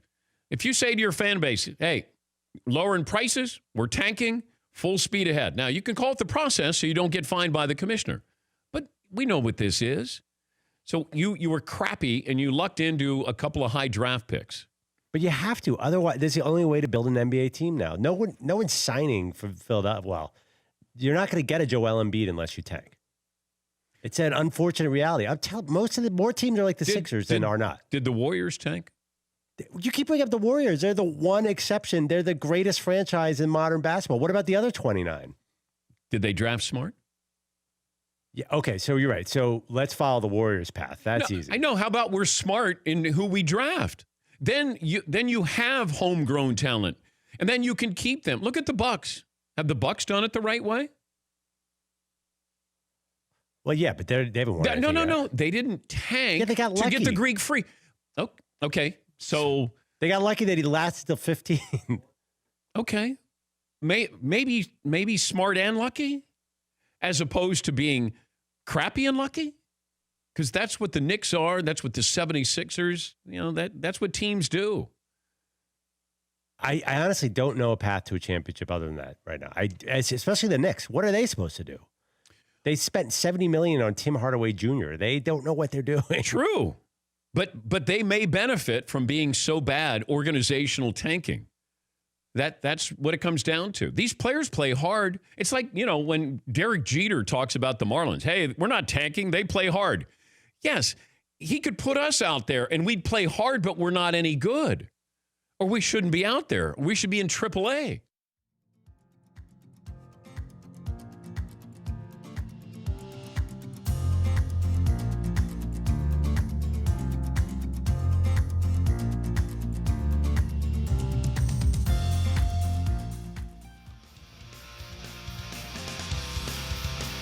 Go to rockauto.com, all the parts your car or truck will ever need. Rockauto.com is a family business. It was founded back in 1999. Created by automotive engineers, they had two goals in mind. They want to give you direct access to all the parts information hidden in the computers and catalogs behind the parts store counter. And second, they want to make the parts affordable. They take out the middleman. You're ordering right from Rock Auto. You don't have to drive, phone, wait in lines. They're there 24/7. RockAuto.com. Parts delivered right to your home or office. Go to RockAuto.com today. Make sure you tell them we sent you. Write Dan Patrick in the How Did You Hear About Us box so they know we sent you. All the parts your car or truck will ever need at RockAuto.com. Couple of phone calls, best and worst of the weekend. We're doing it today since we weren't here yesterday. Stephen in Iowa leads us off. Hi, Steve. Good morning. I'm calling on behalf of my 3-month-old Steven. He's clocking in at 28 inches, 19 pounds. Right. And we both want to thank you and the Danettes for a lot of late nights and early mornings with the podcast, keeping us company. But the worst of the weekend was the weather at the golf tournament. That crew out there really gave it their all to give us that TV event. And the best was Peyton played the round of his life. I was just absolutely amazed by all the shots he was hitting. And it was also interesting to see how slight Tiger Woods looks next to Tom and Peyton. On TV, Tiger usually has a really buff build, but it kind of shows what a 6'4", 6'5" quarterback looks like in comparison. So, thanks, guys. Well, thank you, and good luck with the little Steven. I think you're surprised when you see some of these quarterbacks in person because we see them being thrown around like rag dolls. Now, Ben Roethlisberger and Cam, those are two guys, when you see them, you realize they're bigger than the defensive linemen coming after them. But if you look at Matt Ryan's a legit 6'6". Peyton is at least 6'5". And Tom Brady is 6'4". Like, they're good-sized guys, which makes it even more amazing when you look out there and you see Kyler Murray is maybe 5'11". Russell Wilson Jr. III is 6 feet, but he's well put together at 6 feet. To play that position, different sizes and shapes here, but these quarterbacks are a lot bigger in person than you think. And Ben was the first guy. I remember meeting Ben. That was at the Super Bowl. Was that Jacksonville? Detroit. I think we ran into him. We had a black turtleneck and a large gold cross. That was the Detroit. I think it was Detroit. Was it? I'm almost sure of it because yeah. He had this huge cross around his neck. We were at a little party. Yes. And he had an all black outfit on and a big cross. Yeah. But I remember you see him and you go, he's a big dude. Good size. And then you meet Cam and then you go, it's a big dude there. But you see how these defenses treat these guys and you're like, whoa. Yeah, Paul. Sometimes it's the opposite. You see a professional athlete and you're like, that person plays competitive sports. First time we had Joe Montana in studio, he's 6 foot tall, maybe 180 pounds, and not muscular. I know he's retired, but he's still generally the same height and weight. You're like, that guy couldn't have played professional sports. Yeah. Yeah, McLevin. In the right system, he could. Oh, that was one of my favorite and least favorite moments of the show when I called you out in front of Joe Montana. He was such a nice guy until that moment. Oh, and then he said he had, 4 system Super Bowl rings or something? Yeah. Yeah. That was good stuff. Arnaldo in Rhode Island. I hope that we spelled that correctly. Hello. Hey. Hi, 5'10", 170 pounds. All right, best of the weekend was definitely Tom Brady ripping his pants. I live in Rhode Island, so I get all the Brady lovers out here. So getting to see him embarrass himself after he was having a real crappy front nine was good to see. Oh, I think he got the last laugh with that. I think Brady, typical Brady fashion, had a nice fourth quarter comeback there. He still lost. Wow. And worst of the weekend was the match. The match wasn't very entertaining. Tiger didn't talk much. Tom Brady, he's not really much fun to listen to talk. At least he's not at this point in his career. Peyton Manning looked like he plays golf every single day. He looked like a pro out there. And then Phil Mickelson sucked his mouth off without having anything entertaining to say. All right. You're in the minority because I thought it was entertaining. Now, maybe it was entertaining just because there's nothing else on in desperate times, desperate measures. I was entertained by it. I was. And I give Brady a lot of credit because you put yourself out there. If you know you're an 8, by the time you get to the moment and it's live on TV and you're mic'd up and everything, now you become at least a 10, maybe an 11 or 12 handicap because, man, do you start to get tight. And that swing gets a little shorter. And that's why he was hitting it left and right. He had no idea what he was doing. And you see Peyton is playing kind of well. Charles Barkley giving you grief. Justin Thomas giving you grief. Tiger's giving you grief. Everybody's playing sort of okay. And then all of a sudden, Tom hit the shot from the fairway. And then you could just see the competitor in him. But he was not on Peyton's level there. And I just enjoyed seeing Tiger play. That's all. He didn't have to say anything. I was entertained by it. And I was happy to see Tiger swing effortlessly. Like he wasn't trying to hit it past anybody. He just played. And I think if he has that mindset, should be a great year for him, just from the health perspective. Because he wasn't ready for the Players' Championship due to health. And, he was even asked during the match. And I think Charles asked him about this layoff here. I think it's helped him considerably. He looked comfortable. Jeff in Detroit joining us. Hi, Jeff. Best and worst of the weekend. Hey, Dan, what up, though? Good to see the fellas back in the studio, minus Fritz. We waiting on you, brother. Listen, Jordan didn't have the flu game. It was altitude sickness. You can't say Air Jordan and then turn around and say you had altitude sickness. It's like Karl Malone not knowing the zip code in Utah. Aren't you the mailman? My best and worst of the weekend. Yeah. Best was this weather, man. I had a good time with the weather. Got to see some people that I hadn't seen in a while. The worst, man, I stood on the scale. It said to be continued. I'm getting big, man. Listen, I think I got quarantine and cuisine mixed up, man. So yeah, I got to lose some weight. With that being said, what y'all cooking for me Friday? I'm not sure yet, but thank you, thank you, Jeff. To be continued. Jeff set him up and knocked him down. Yeah, he's killing it. A little stand-up routine. Like Yeah. 2.5 minutes. Yeah. Now that's a stand-up routine, Todd. That was excellent. That was excellent. Yeah. You could use that to be continued. Me personally, or just as a joke? Well, as a joke. Or does it work twofold because it refers to me and being a joke? Yeah, I don't know. There's a little shot. Like you don't have to believe everything that you're saying. And, That's true. Yeah, you could just have some fun. But to be continued, that's better than if you I'm did stand up. To be continued if you did stand up. But you don't do stand up anymore. So But if I did, I might have to steal that because you got the 2 there. So that sounds like it's going to say like 200 and something pounds, but it's be continued instead. McLevin, what was the poll question we went with? Are you okay with the NBA just bringing back 16 NBA playoff games? And 86% now are okay with it. Yeah, you want to pick out another one? I was actually going to ask people what their favorite part of the golf match was. I don't know if that's relevant, but was it Brady being bad? Was it Peyton trash talking? Was it Tiger being really good? I don't know what Phil's thing is. I just think it was Tom Brady. I agree. Because I think I related to that.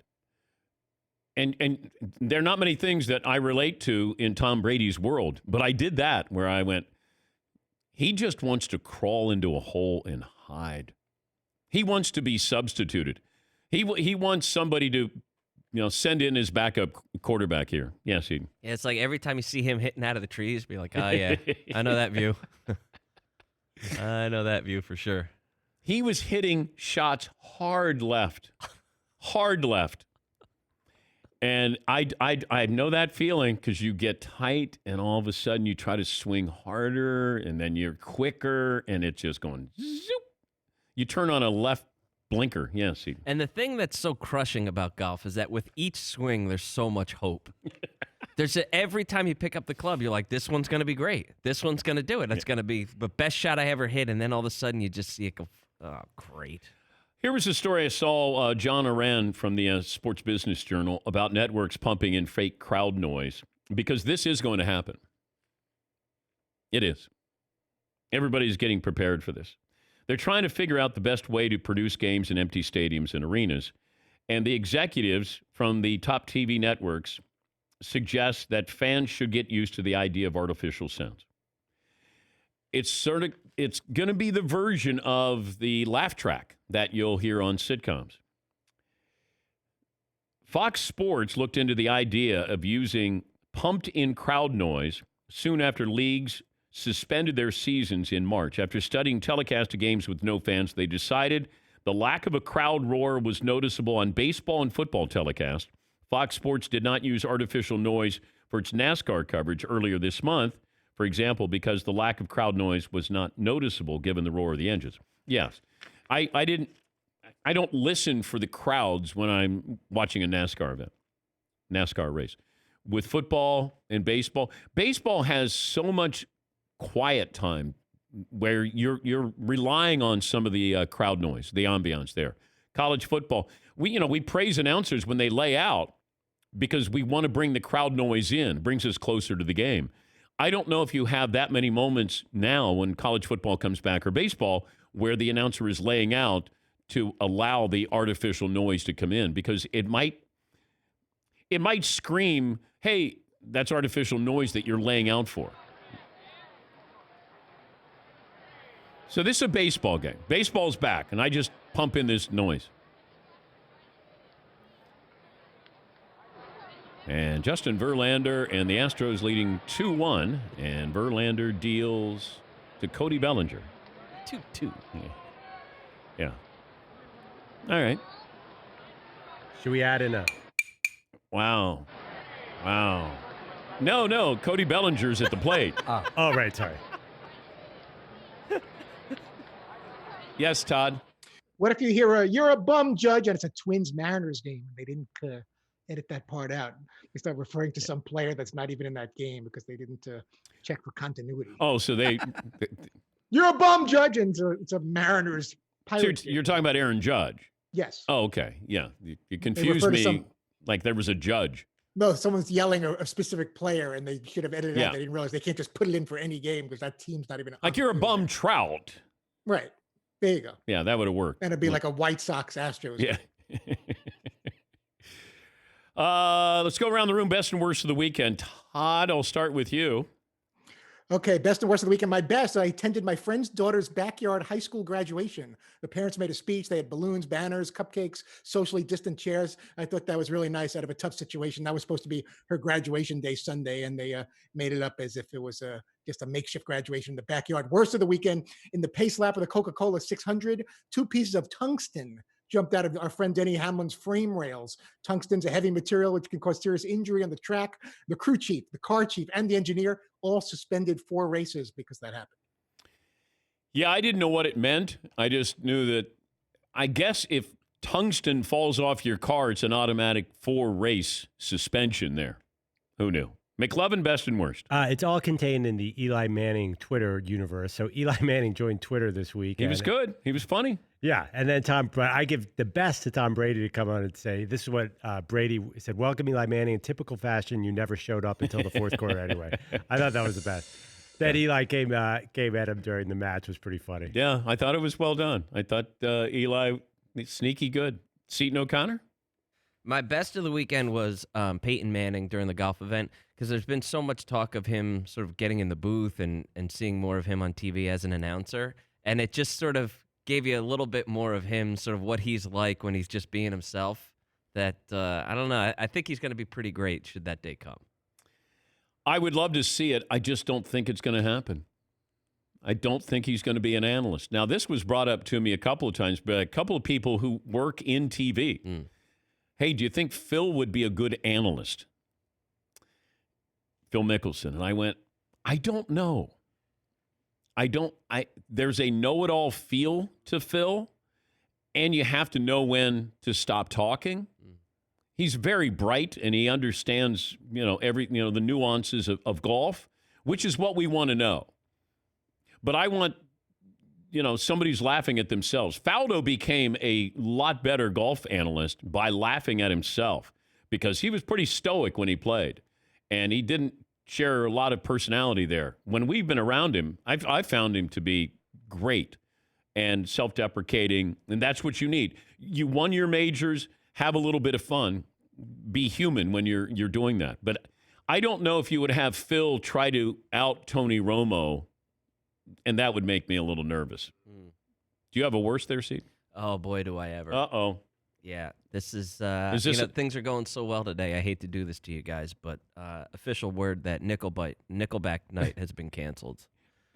Salem Red Sox. Yeah. I think you got it right with Nickelbite. Nickelbites.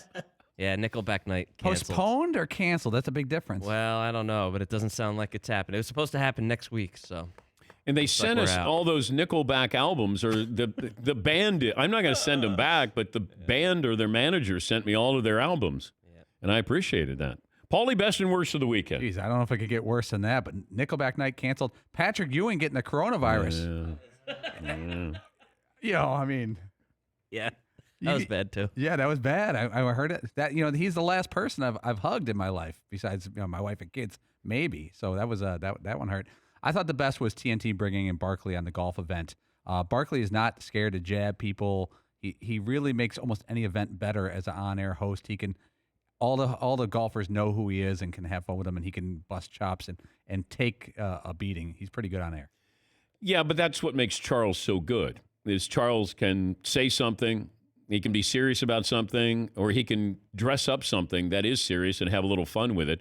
But you can also fire parting shots. When Brady had the line, you said, I thought this was a champions event. And it was, I went, whoa, I love that. But, Charles loves to just laugh or make people laugh. He just wants to have a good time. And if he's the butt of the joke, he takes it because he certainly dishes. All right, more phone calls coming up. 877-3DP show. Did we come up with a new poll question, McLevin? You want to unveil it when we come back? I'll unveil it when we come back. All righty. Back after this.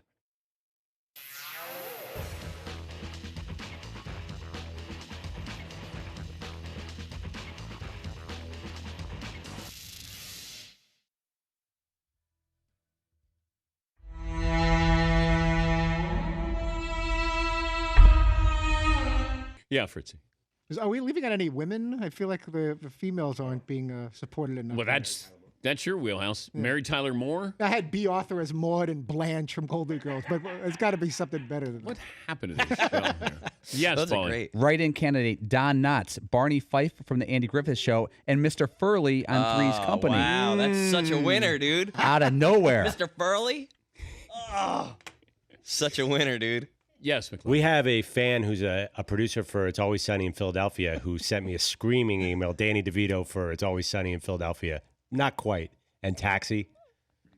It's still good. Always Sunny is great. Big fans of the Dan Patrick Show over there. Yes. Did anyone say Ed O'Neill?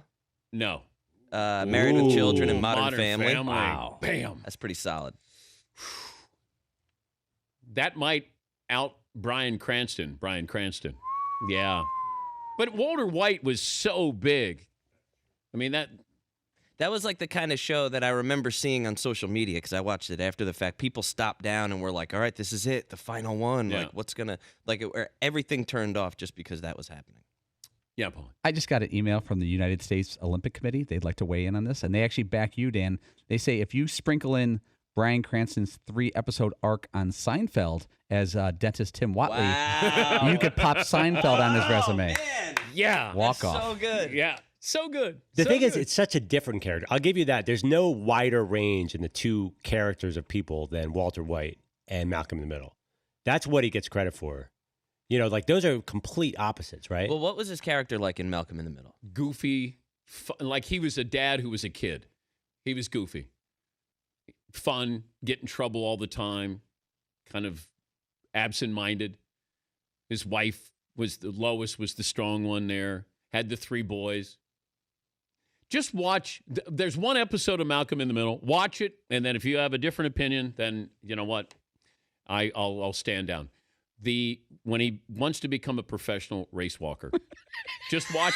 I'm in. Just watch that episode, and then you tell me. Race walking is so funny. Race walking great. If you watch Malcolm in the Middle, the race walking episode, and you don't appreciate Bryan Cranston, then I'll stand down. Yes, Pauline. This is the last one, and this is a woman, Dan, and one of your favorite actresses of all time. Susan Day, Partridge Family, L.A. Law. That's big. She might be first ballot in the woman category. Mary Tyler Moore. Well, yes, Mary Tyler Moore Show and Dick Van Dyke. Yeah, Dick Van Dyke. Although that might not be our wheelhouse with that, that era. Great show, though, Dick Van Dyke. Yes, Fritzy. Aaron Gray, Silver Spoons, and Buck Rogers in the 25th century. Okay, I knew it was time to move on once you did Aaron that. Gray. Claire Danes, My So-Called Life, Homeland. It's not bad. I don't even know what My So-Called Life is. Very popular show about 15 years ago or more with Jared Leto was the star of it, too. No. You're a little, that's not really your demo. No, it's not my wheelhouse. Fritzy has him on I haven't even VHS. I haven't seen her in Homeland. I haven't seen an episode of Homeland. What, Fritzy? I'm just going to throw out one more. Scott Baio, Charles in Charge, and Chachi. Ball game. Is worth a run. Yep. Ooh, Larry Hagman, I Dream of Jeannie. Oh, in Dallas. Dallas. And James Garner's getting a lot, too. Maverick and Rockford. I loved Rockford. I heard Great that show. they were gonna do a remake of Rockford Files. You have George Clooney, Facts of Life, Roseanne, ER. ER. That's a trifecta right there. Yeah. Tyler, the moderator, his mom has been making masks for Paulie and I and some of the other people in here. And Paulie said, could she make a plaid mask for me? And Tyler, the moderator's mom, made some plaid. Look at those. masks. Those are beauties. Right. Those are great. Yeah. Those are real beauties. But, we got some last week. And They're very comfortable, too. She knows what she's doing. So can we all put in orders? I don't know if you have a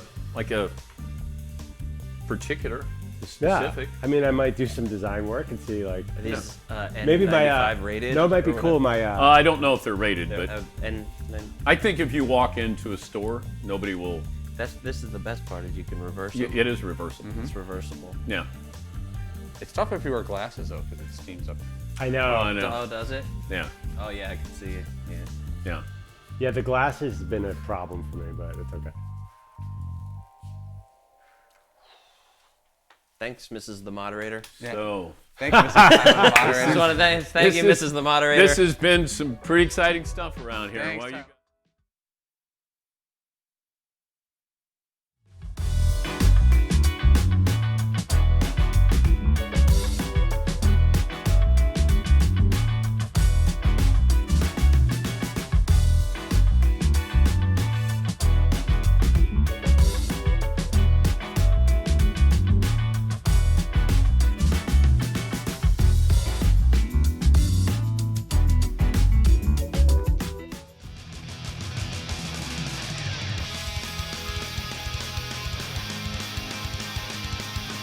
More phone calls coming up. Best and worst of the weekend.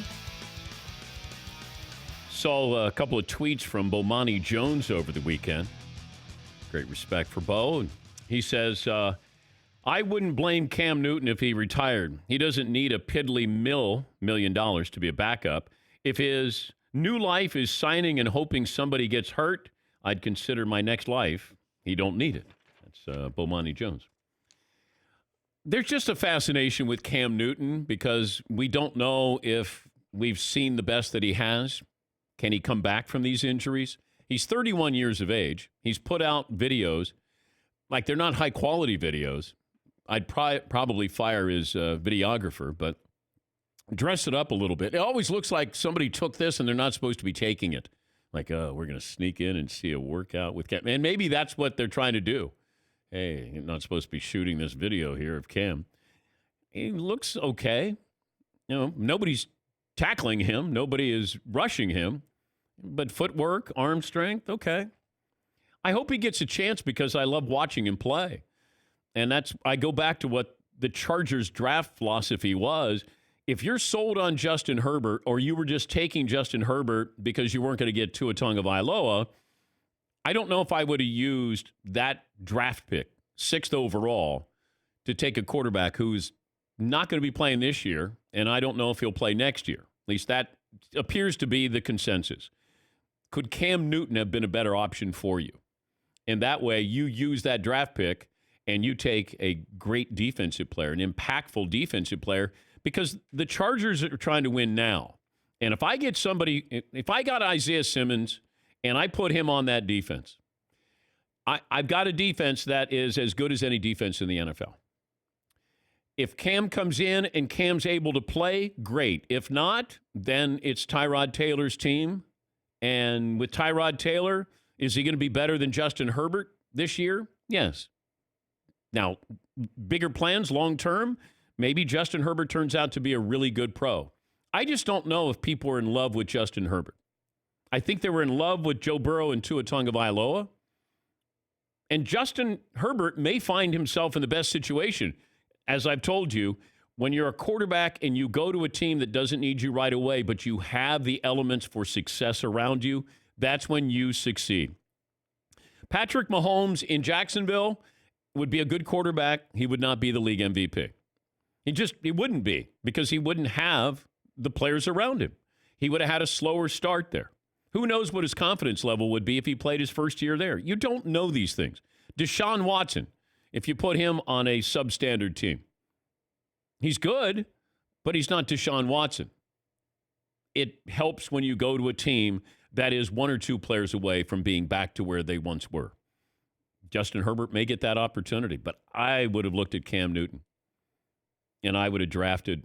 If I put Simmons on there, or one of these defensive players where you already have an elite defense, you got some offensive weapons here, and it feels like if you're going to go against Kansas City, you can't out-chief the Chiefs on offense, but you can play great defense against Mahomes. Yeah, McLovin. I feel like that snake-bitten thing with the Chargers and Cam Newton is just too scary for them.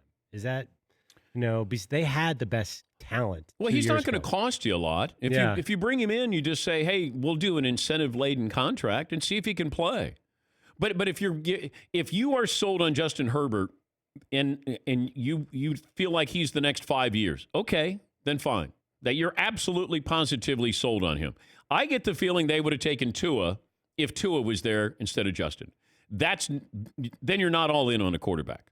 Hey, we'll take whatever one falls to it. It doesn't work that way in the NFL. It's rare. You got Deshaun Watson and Patrick Mahomes. Hey, we'll take whatever one falls to us. Okay. But then you could also have a situation where you say, hey, Mitchell Trubisky, or throw out somebody. Then you could end up with a really bad situation. Sean in California. Hey, Sean, best and worst of the weekend. Good morning, Dan. And Dan, how are you today? I'm great. All right. Well, I have a best and worst, and then a proposed new NFL overtime rule. Best of the weekend by far was getting the chance to reopen our restaurant here in California this past weekend. We were packed the entire weekend. We were making money again, making great food. It was awesome. Good. Worst of the weekend was working about 60 hours in the last 4 days because we opened back up again. So that was that, but it was overall great. New overtime rule that I was thinking about, just because I think football is the ultimate team sport. A new overtime rule could be, what if we put more pressure on the least popular guy on the team, the kicker? What if we do something like soccer where we do sudden death, 40-yard field goals, the first team to miss loses? Well, thank you for the phone call, Sean. I'm glad that you're open for business. Yes, Paul. That may be the worst idea of 2020. I wasn't going to say that. I'll handle this one. All right. Emphasizing the kicking game and taking football players out the field. It used to be called sudden death. That's why if you got the ball and you scored, it was over. Now it's, you should get the ball, and then we get the ball, and you didn't get the ball. And that's not, it's sudden death overtime is what it should be.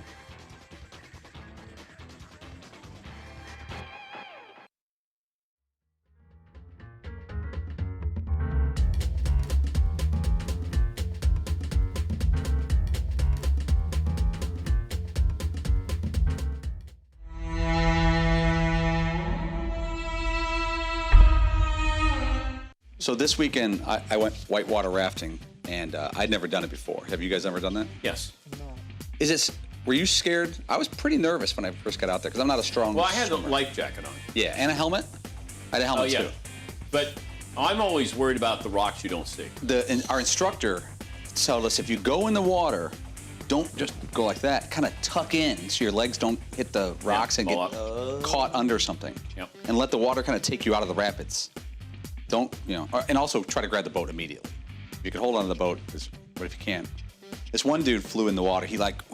We went down like this. They call it tacoing, where the whole thing kind of crunches together. So this dude flies in, and then this other dude, Greg, the instructor, flew out of the boat. The guy who was running the boat flew out. We got kind of nervous. Oh, great. He's no longer in the boat. But this one guy It's flew like the over. pilot jumping out of a plane. So then the guy flies over, he goes like this, and both of his flip-flops fly up into the water. Then he goes into the water, and we try to grab him. It's too late. He was in there. But we saved him and his flip-flops, not in that order. We actually got the shoes first. But why would you wear flip-flops in a raft? If you fall out, the flip-flops are coming off. Yeah. So why not put them in storage and you go barefoot? They said you're supposed to use those rubber water shoes. Yeah, or something those like are that, great. Give you traction. Yeah. Yeah. And after every rapid, we did a social beer where you passed it around. And when you hit like low kind of calm waters. I'd love to see these rapids. I'm sorry, They Paul. might not be rapids. I don't They're think okay waves, right? He said it was. Is it current? He What said there was grade? 2 Class 3 rapids and 2 Class 4 rapids that Okay. we hit. I don't know anything about Class that. 4, yeah, you're. But the instructor said Class 4 rapids 2 times. Yeah, the instructors always, and I know this is a trick of the way, they always upgrade the classes for the people who are doing it, just to make them feel Very, like very I'm doubtful. saying like, wow. Do you want to go with? McLovin's a buzzkill Whitewater today, rafting? man. There's just a Do you wanna common go? thread running through all of Buzzkill. Andrew's commentary. Haterade. dude, you were not like, you made it sound like you were going down the Colorado River at 75 miles all I an know hour. is what I was told is Class 2, 3, and 4 rapids. So you went down a Class 4 rapid on your first time out. What's that? You went down a Class 4 rapid. Have you ever heard the term Class 4 rapid before 30 seconds ago? Right. Right. I don't even know if that's good or not.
buckle up, boys. Time to go to work.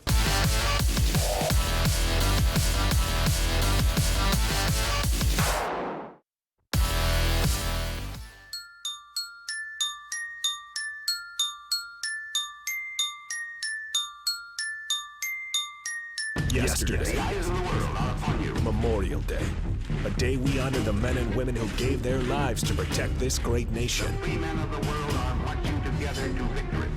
And Dan Patrick pulls the biggest Benedict Arnold move of them all. He didn't want to be with us. He turned on us. He's a Benedict Arnold. You left us with Gottlieb. Sorry, America. But now Dan and the Danettes are back in the seat, ready to bring you the best in sports talk and interviews. And your show is amazing. You guys are fun and funny. Broadcasting from the Mercedes Man Cave, this is Dan Patrick. Hope you had a great weekend, everybody. Final hour on this Tuesday, Dan and the Danettes, Dan Patrick Show. Coming up, we'll talk to Dean Blandino. Dean used to be the head of NFL officials. Now, of course, he works for Fox with the NFL and college football as a rules analyst. Got some rules, proposed rules, that are going to be voted on later on this week. I want to talk to him about the Sky Judge. They're going to vote on the kickoff.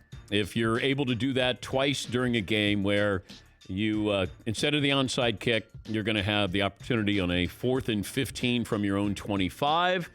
And it feels like it's going to pass. Now, I don't know what's going to happen with the Sky Judge.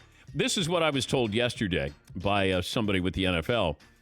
The Sky Judge is there to help out. If there's a call that's made, the Sky Judge is basically there to say, we got a spill in aisle 6 here. Clean up in aisle 6 here, guys. But I don't think the Sky Judge can initiate a call, because this is what I was told yesterday. There's concern that the Sky Judge is going to see a lot of things that weren't called. And are you able to say, you got a really bad hold over here on this wide receiver on Julio Jones? Can you call down and then, then they will throw a flag on that? Are you only going to judge what you're told to see? When there's a call, then because keep in mind, there was no flag on the play in New Orleans between the Rams and the Saints. There was no flag. Can then the Sky Judge, call down and say, let's huddle up here, guys, because we made a mistake? Because that's what would happen. And then you're giving the Sky Judge a little bit more power here.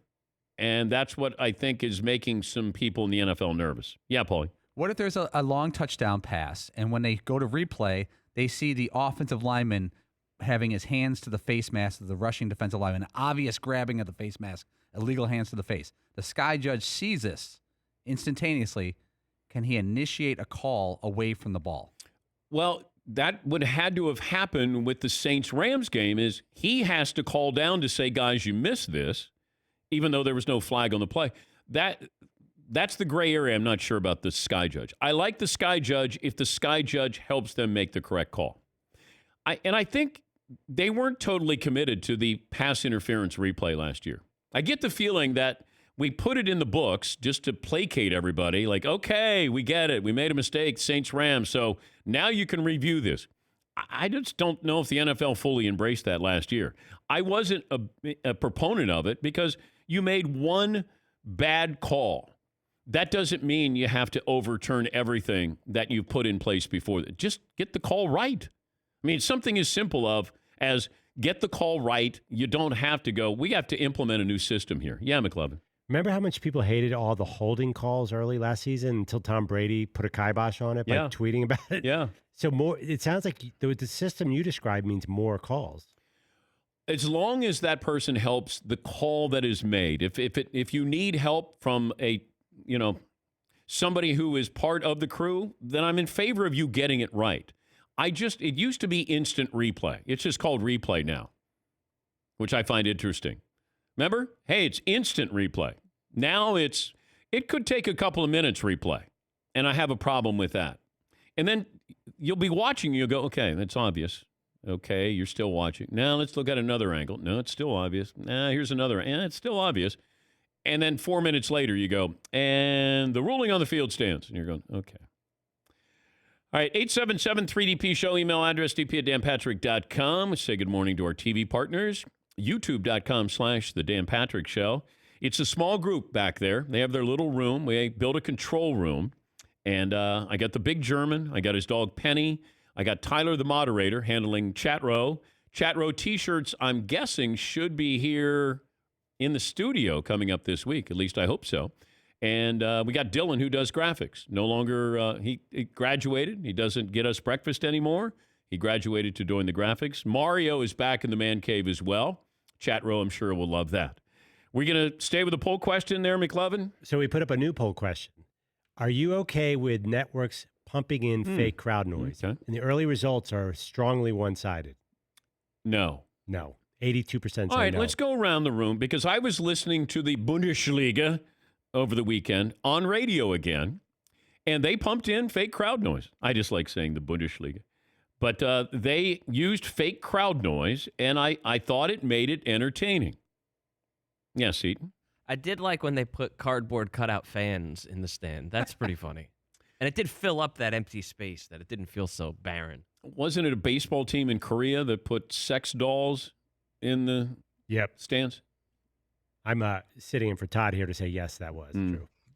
Todd sent that story around 8 times. Yes, he did. I did. Yeah, I know. But to make sure everybody got it. Thank you, Todd. McLovin, what do you think of fake crowd noise? I'd prefer they not do it and just go au natural. Okay. Paulie? Same. I see the networks doing it because they don't want it to sound sterile and boring, but I want a couple months before this all goes back to normal of hearing the player huddles and what players say to each other because we're never going to hear it again. We're never going to have the opportunity to hear LeBron James yelling at his teammates. He doesn't yell at his teammates. We'll find out. No, he doesn't. Todd? Yeah, however it sounds in the stadium is how I want it to sound. I want it to be authentic because it'll be on my mind every time you're hearing that fake laughter that it's not genuine. Sometimes when we do play of the day, not exactly a hot take there, Todd, but play of the day, that if we have something that's over a year old, you just hear the crowd noise, and then you miss that. And that's where you don't realize it, and then all of a sudden you hear it and you go, yes, we missed that natural reaction there. Thank you, Todd. Thank you, Todd. Nice. Yeah. That's when Bill Hader came in to the New York studio. Mm-hmm. And Bill Hader is a funny guy, but Todd had his microphone on. And normally the Danettes don't have their microphones on when we have a guest on. So I do the interview, and all of a sudden, Toddler, he let out a nice belly laugh. The guy, he was fantastic. He shot me. Shot you a dirty look? No. He shot me with a gun. Did you realize your microphone was on? I don't think I did because that was just ridiculous. No one's that funny, but I got a kick out of him, and just to have that kind of laugh and for it to actually have made the air is slightly embarrassing. Yes, Paul. Remember Bill Hader told us that story about being a production assistant on, I think, Commando, and was it Arnold Schwarzenegger? And he's sitting there all alone with Arnold Schwarzenegger waiting for this thing to start. It's the best story I've ever heard. Carl Weathers ate the schnitzel. He's the way he told us 1,000 times better than I can. What a great guy. He started running down all these people who ate the schnitzel. and here he is, probably right out of college, production assistant, 22 years of age, and he's got Arnold Schwarzenegger at the peak of his powers talking about all the people that ate the schnitzel. And he's thinking, this is Hollywood. Welcome to Hollywood. Arnold and his schnitzel. Juan in Los Angeles joins us. Hey, Juan, how are you today? Morning, Dan. Good morning. First time, long time. 6 foot, 240. Mm-hmm. Worst of the weekend. Pandemic canceled my and my fiance's wedding and honeymoon. Ooh. Best, for the time being, still technically a single man. Was the wedding supposed to be this weekend, Juan? Yeah, it's supposed to be on Sunday. It sucked, but, hopefully when this is over, when it's safe to do it, we get to enjoy with our family and friends. But I'm spending my honeymoon on my couch watching the DP Shield guys. So okay, but Juan, you have to sound a little more depressed. Like the wedding was canceled. You don't sound, at least around your fiance, because like around us, okay, I get it. But, man, you got to be a little more broken up about this. Think so? I got her flowers on Sunday and like a card, little dinner on the Traeger. So kind of had a little ceremony, but okay, but just be like, gosh, I'm really looking forward to this. You know what? We're gonna make the best of this, and it's gonna be even better. Yeah, like you have to think how she thinks. Okay. All right. I'm worried about you, Juan. You're not married. I don't know if you're ready. Thank you, Juan. Well, he could be Juan and done. Oh, Todd. All right. All right. Just Give you that. All right. Thank you. Gary in Iowa. Hi, Gary. Hey, Dan, how are you this morning? Oh, great, Gary. What do you have for me? Well, I had the best and worst of the weekend. Worst of the weekend is the fact that my wife, she believes that camping isn't camping unless you're in a tent. So waking up off an air mattress isn't really the greatest 3 days in a row. Okay. Best of the weekend is spending time with family you haven't seen forever, fishing, drinking beer, and just going boating. Not a question about football, but I think I'm going to change it to a comment on your poll question. Okay. I had a question on your poll question, and that is, if they did pump in crowd noise, is it going to be better for the home team? Are they going to be getting louder when the home team's getting ready to score? Is it going to be the same for both teams? Well, I don't know if they just pump it into the broadcast itself, or is it through the stadium? Thank you, Gary.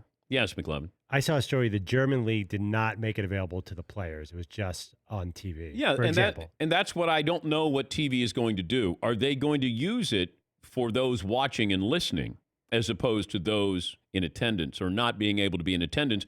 Is Seattle going to fill that stadium when the Seahawks play because it's a great home field advantage?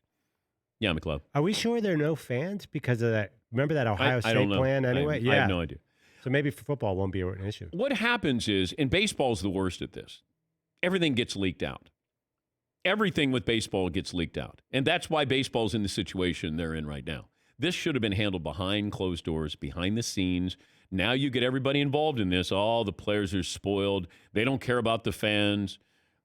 Like, all of this should be discussed inside. That's why when I didn't hear from Adam Silver, the NBA commissioner, for 3 weeks, what did I say to you?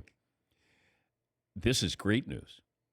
And here we are on the verge of bringing the NBA back, because once you start to leak it out there, then all of a sudden people go back and forth. You're volleying back and forth, and it muddies up the waters here. The NBA got behind closed doors. From what we learned from Adrian Wojnarowski, there were owners who did not know what was going on. He wanted to make sure that this stayed inside, truly inside, and they could make some decisions. They get one chance. All these leagues get one chance here to get it right. And as Charles Barkley said first hour, if somebody tests positive, do you then take that team out of Orlando? What about the team they came in contact with? It's really, really tenuous here. I hope they're able to pull it off. I hope we get sports back. But if you're just looking at this from the logistical part of this, it'll be tough to pull off. If one player tests positive, that could bring the whole thing down because they're all in the same area. And this is what the NBA is trying to come up with solutions behind closed doors. And with, some of these other leagues, they're going to follow suit here.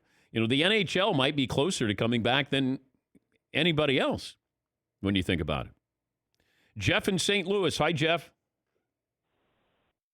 Good morning, Dan. Hope you had a perfect holiday weekend. Thank you, Jeff. My best of the weekend was watching on Sports Center. They had the funniest commercials with you and Keith Olbermann. I laughed so hard. It was so funny back in the day. And my worst of the weekend is Ryan Leaf getting arrested again. Yeah, that was sad. And thank you, Jeff. I don't know any more than you do. And, I sent the story around to the Danettes, and I didn't know if Paulie would hear from Ryan Leaf. They've maintained a pretty good relationship, and McLovin as well, through all of this. For the last, 7 years, we've stayed in touch with him, even when he was in prison. And we've rooted for him. We've had him on the show. And, he's got a baby, got a wife. And I don't know what happened. And he could have thrown everything away. He might have. And he's done a lot of work to make himself better. But I don't know any details here.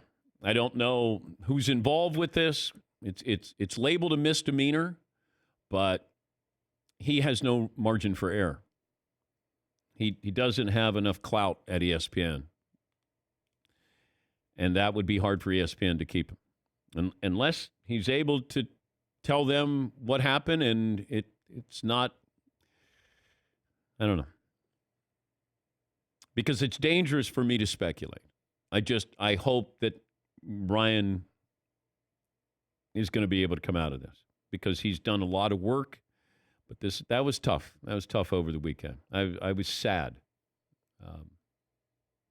for a variety of reasons. But, that one was tough because we've had him on and we get great reaction when we have him on because it feels like he's telling you how lost he was, how down he was. He was in prison, breaking into houses to self-medicate and doing it a couple of times. But hopefully the comeback story continues. That's all we can hope for. All right, we'll take a break here. When we come back, Dean Blandino. We'll talk about NFL replay, the Sky Judge, some of the other rules here. What's he think of the new kickoff proposal with the NFL? And more of your phone calls as well. It's coming up on 17 after the hour. This is the Dan Patrick Show. You check things all the time. You check your email, your Instagram, but check something important like your credit. Discover makes it quick and easy, and best of all, it's free. You want to know your FICO credit score because 90% of top lenders are going to base what they lend money, the amount of money, off your FICO credit score. You get to find that out for free even if you're not a customer. Checking your score won't hurt your credit, and you can check each month for changes. It's called the Discover Credit Scorecard. It's free for everyone. Learn more at discover.com/credit scorecard, and limitations do apply.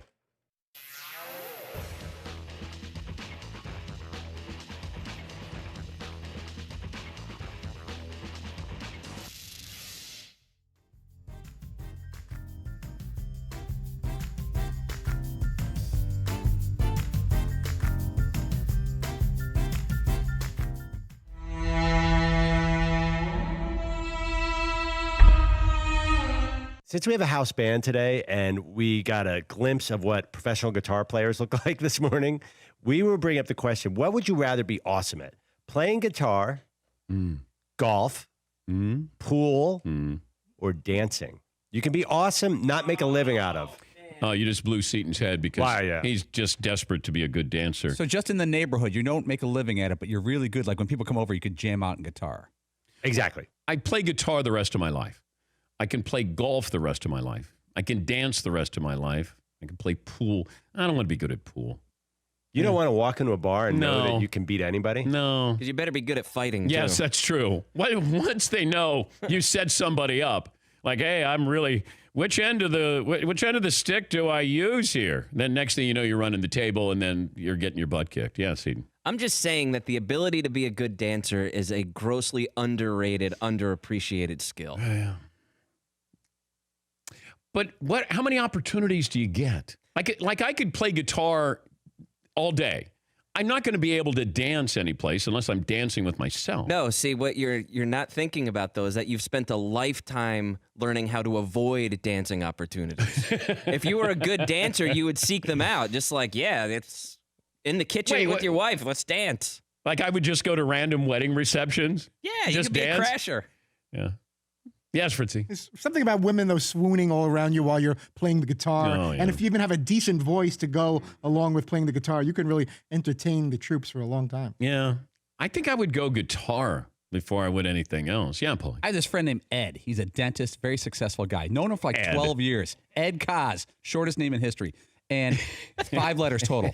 Great guy. Now, he comes up to Vermont, and all of a sudden, he finds a guitar there that was like in storage. He takes it out, dusts it off, and just starts playing acoustically, beautifully, and singing out of nowhere. I've known the guy for like 12 years, and he crushed the whole room.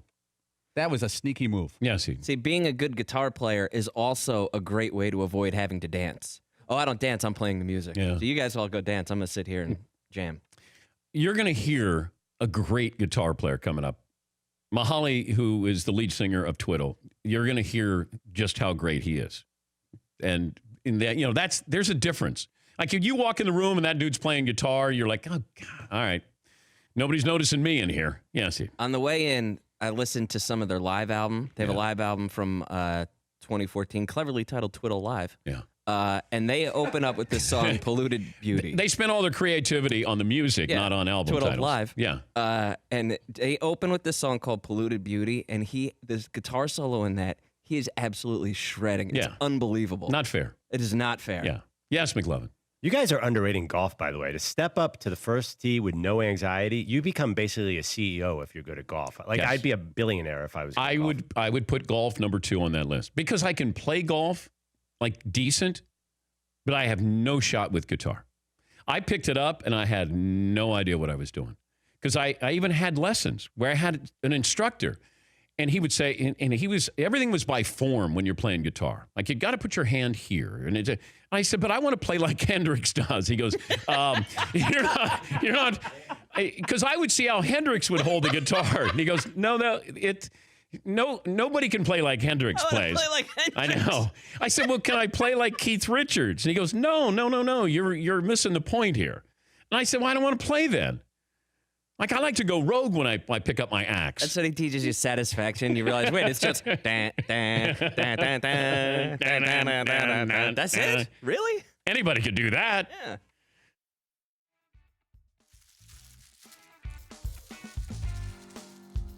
I wonder if Penny's here and she would like to have a cookie. Oh, how are you today, gorgeous? Ready? Good girl. And there she goes. That's it. It's quick. That's why we have a great relationship. We don't get tired of each other. You have your cookie, okay? Good girl. I got some treats in the mail for Penny. We got one more COOKIE. All right, I have to go out and work. Bye, Penny.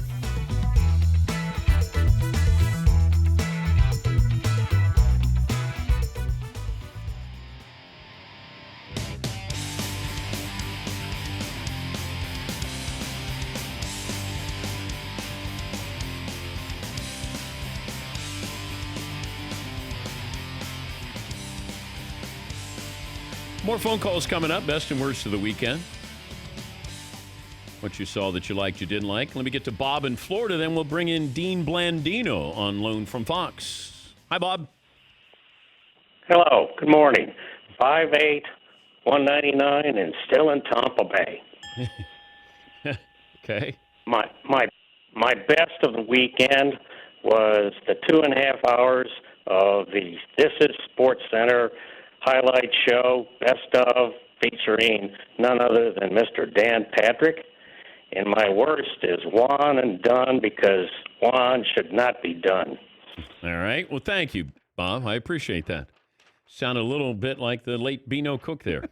Yeah, the commercials are done by Wyden and Kennedy. Those are the people who deserve all the credit for those ESPN commercials because they came in and they just hung around us for like a week or so. They went back and they came up with all those commercials. Wyden and Kennedy did a wonderful job and really changed, I think, how people viewed SportsCenter because it made us look like we were having even more fun than we were, and we were having fun. Dean Blandino works for Fox, NFL rules analyst, former head of officiating for the NFL, and he joins us on short notice. Good morning, Dean. Thanks for joining us. Good morning, Dan. Thanks for having me. Let me ask you about this Sky Judge and what is being proposed. What is it supposed to be and what it's going to turn out to be, in your opinion? Yeah, so this came from two clubs, actually. The Chargers and the Ravens got together, and there were two proposals. One was called a booth umpire that could help the on-field crew, obviously sit upstairs, use video to help with administrative things, clock issues. And then there was a second concept called the STAR concept, senior technology advisor to the referee, that would get involved in more subjective calls, player safety fouls, things like that. So really, it's taking the PI review that we had last year and adding some elements to it and allowing someone upstairs with access to video to help the on-field officials as they officiate the game. But there was no call on the game with New Orleans and the Rams. Could the sky judge initiate something that the officials didn't call on the field?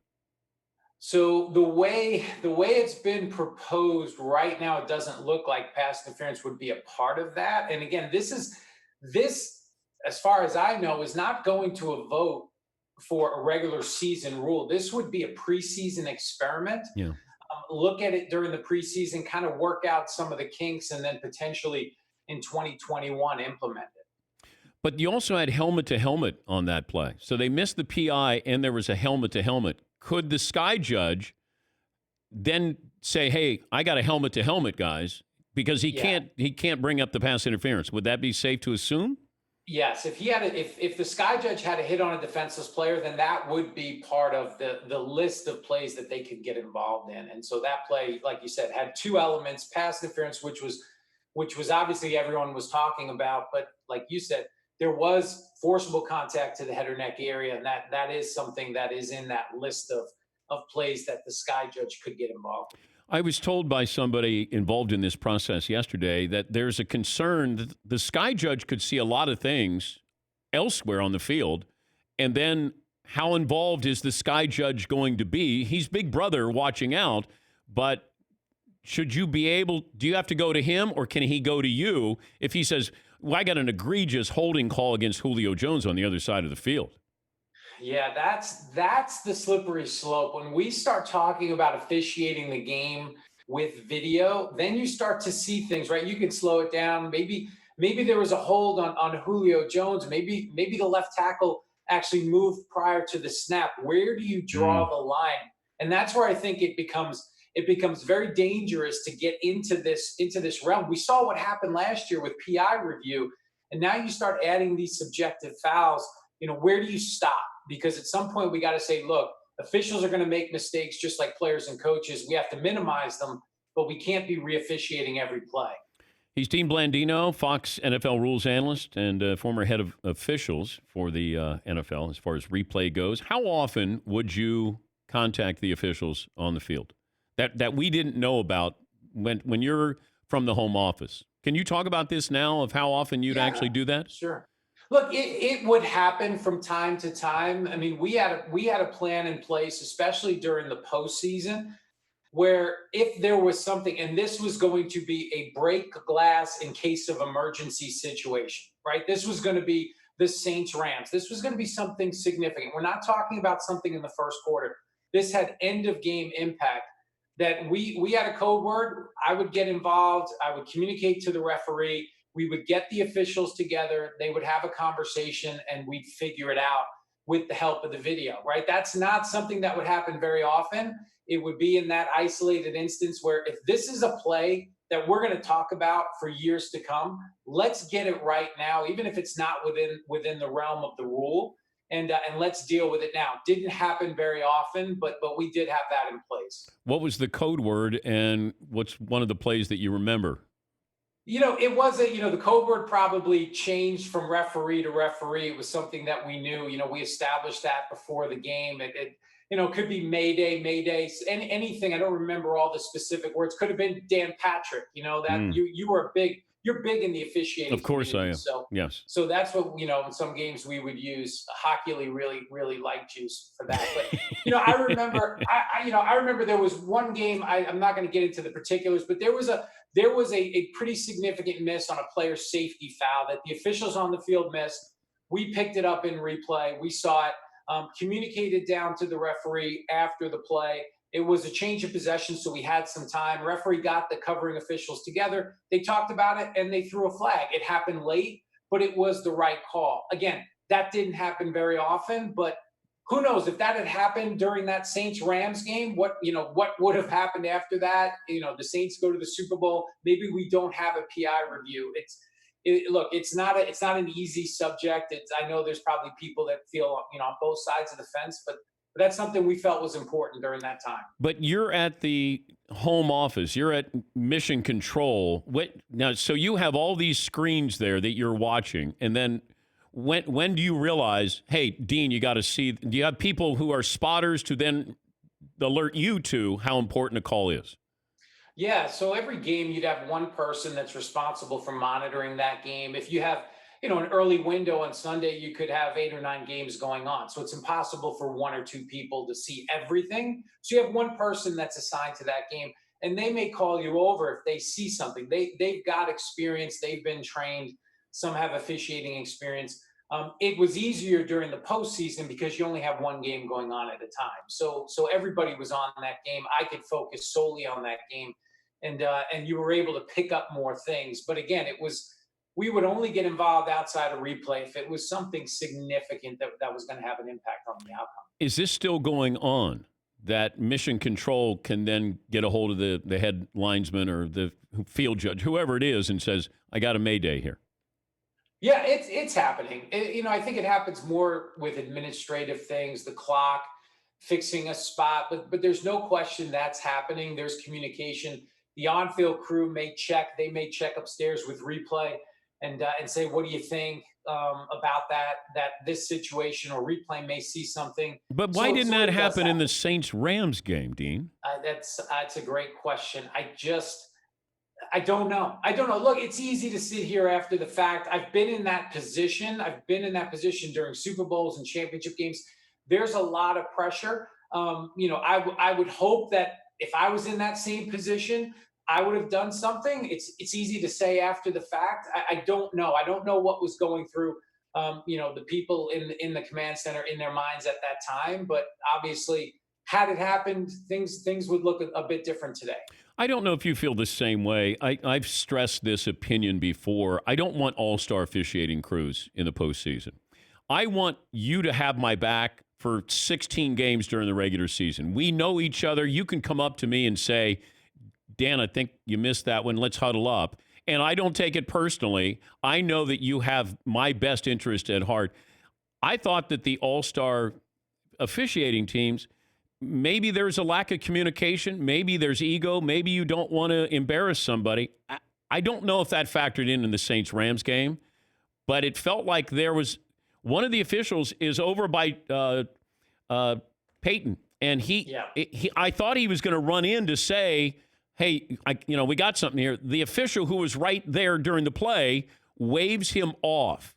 And it struck me as strange, and maybe I'm overreading it, but I just think the all-star crews, I like that you got rewarded. I'd rather reward a team for what they did during the regular season. What do you think of that? No, there's no question. Look, I've been on both sides of that, and I understand the crew concept. Obviously, there's pros to that. You've been working together all year. You create that bond and that continuity, and the communication is so key because you've been doing it all along.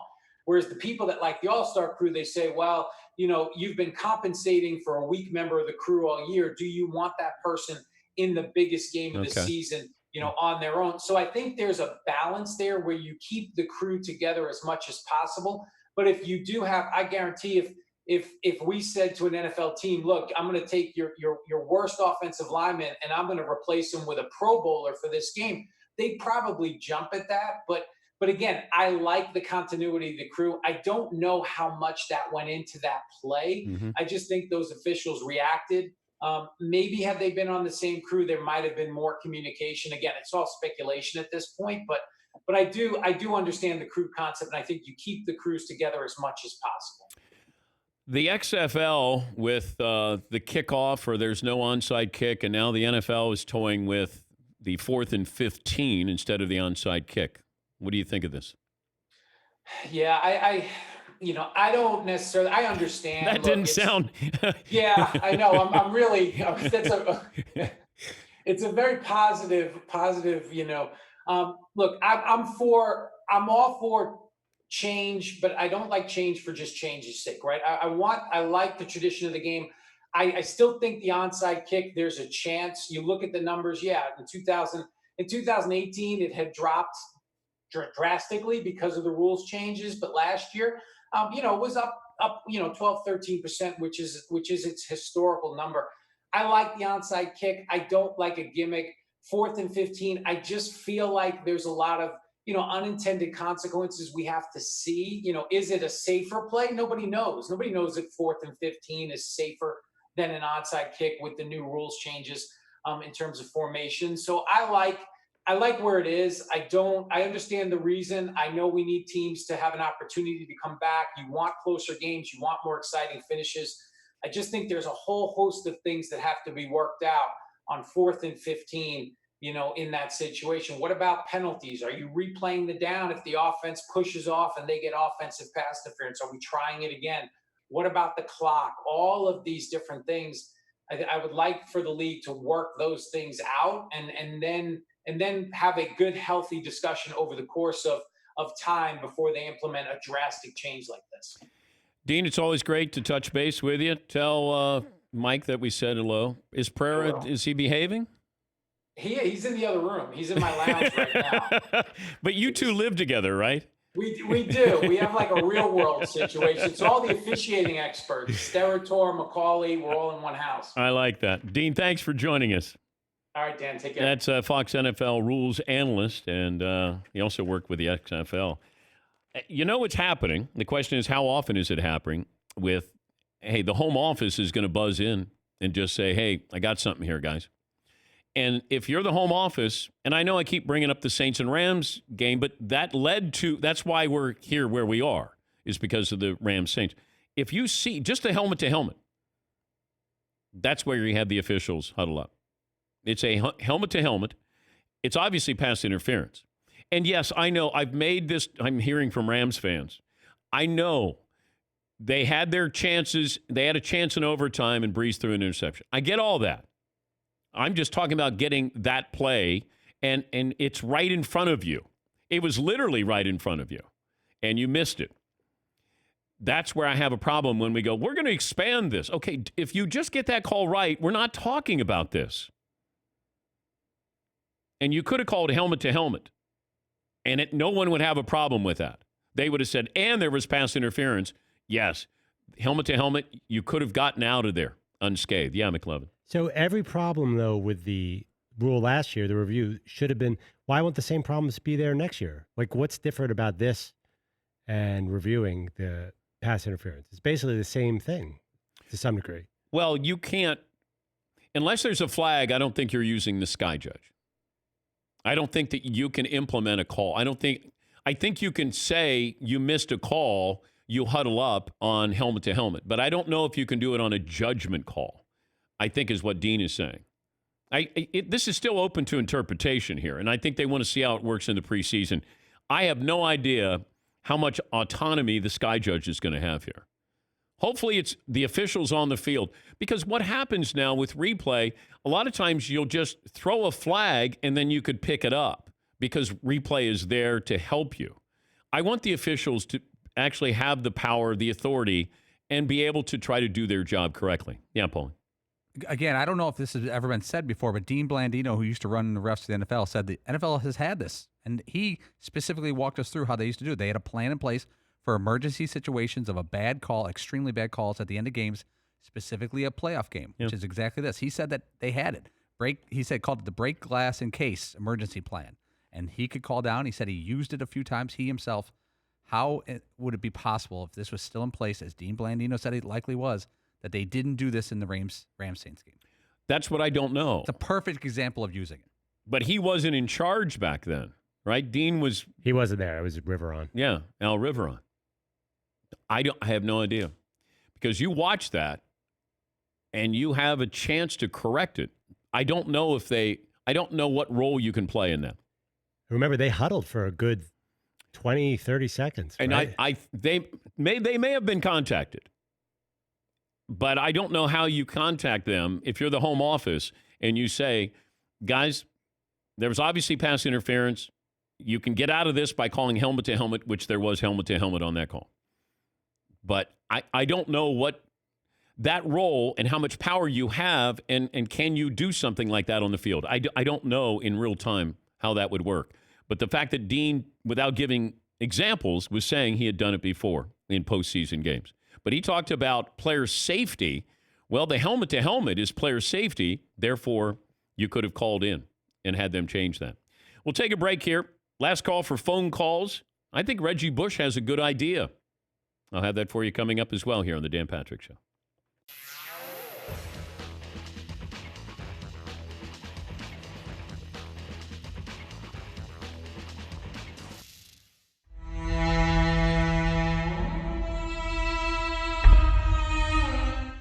McLovin says that tackles are overrated in the NFL. That tackles are? Tackles are. Well, because if you have 1 million tackles, that means the other team had 1 million offensive snaps. You're not getting them off the field. So, like the leading tacklers are not always. So on do the you best want team. them not to tackle the guy? That's what everyone says. I'm not saying just let them run as a competitor, I would rather them tackle the guys than not. I don't think they're overrated. Now, by the way, he went to Dartmouth. Well, if it's the other team, I like your theory though. I don't want them to tackle me. This is more of like an Ivy League stat, Dan. So I'll stay out of the conversation. Yeah, I don't expect Stanford's now. I dropped out, so I got no business talking about it. Yeah, it's like a state school, right? Out there. Yeah, it's safety school. Yeah. Did you get your degree? I did not. No. My mom reminds me of it about every week that I'm a college dropout, so I hear enough. Yeah, but you can get an honorary degree from Stanford, can't you? I'll go back. I'll go back and get it. Wait, Just it's haven't done it yet. communications? I had Plan A, which was to play in the NFL, and I haven't had a Plan B, so I'm still focusing on Plan A. Okay, but communications? Yep. They offer that at Stanford? They do. Are you kidding me? They do, yeah. And I went full head first into communications. But what do you want to do with that? Play football. No. so you didn't want to study that much. No, you wanted to be able to play football. It's and this is honest. It's so hard to, not that people. I had teammates who were management science and engineering majors, who were physics majors. And, I would be at practice feeling great, really energetic, and they would show up. I was up all night, on a piece set, and we just chose different paths. But, I was, in all seriousness, I did study hard, and Stanford they do not give a whole lot of leeway to their athletes as far as, your grades go. So that's something that makes the school so great. They do have a high standard. So if not Stanford, where would you have gone? Oh, man, that's a good question. I would have gone to the University of Northern Colorado. To play for your dad? To play for my dad, yeah. So, Do you think you would have started? I hope so. No, but my brother played at Duke. I was highly considering Duke. My older brother played there. A lot of the Pac-12 schools were the schools that offered me. I didn't have, I think Vanderbilt offered me in the SEC, and that was it. So it was pretty much Pac-12 or Duke.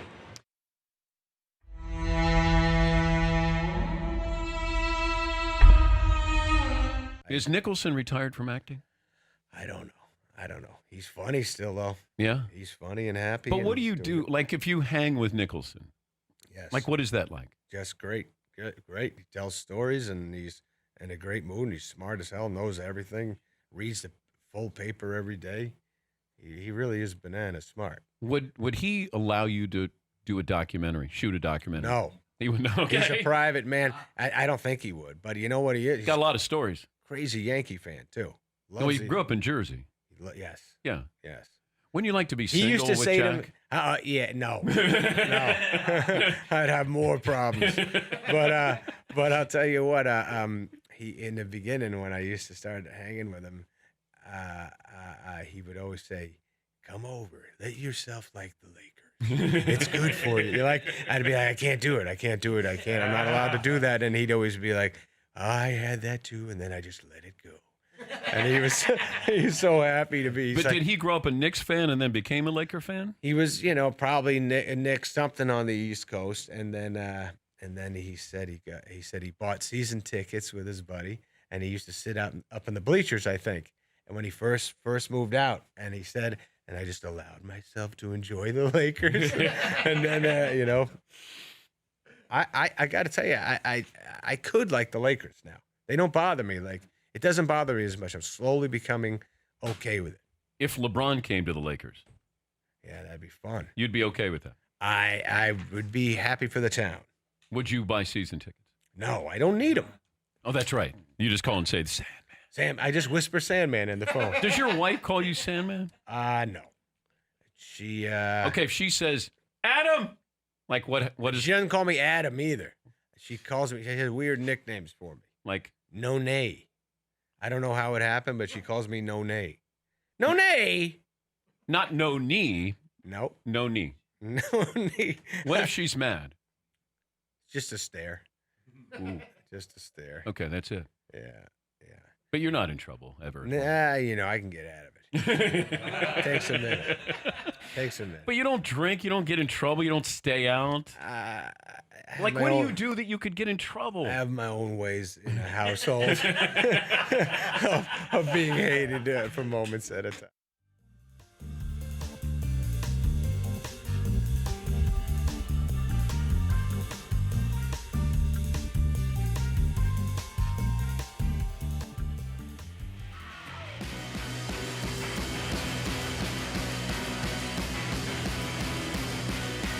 Out of sight, out of mind. I didn't realize this, but I don't know if we have a winner on Fritzy's scoreboard challenge. What are the numbers there, Fritzy? We've got 71 and 20. All right. The clues for 71 and 20. For 71 is, are you ready for the answer? That's for 71. All right. And for 20, any fanatic would know he's third to none. All right.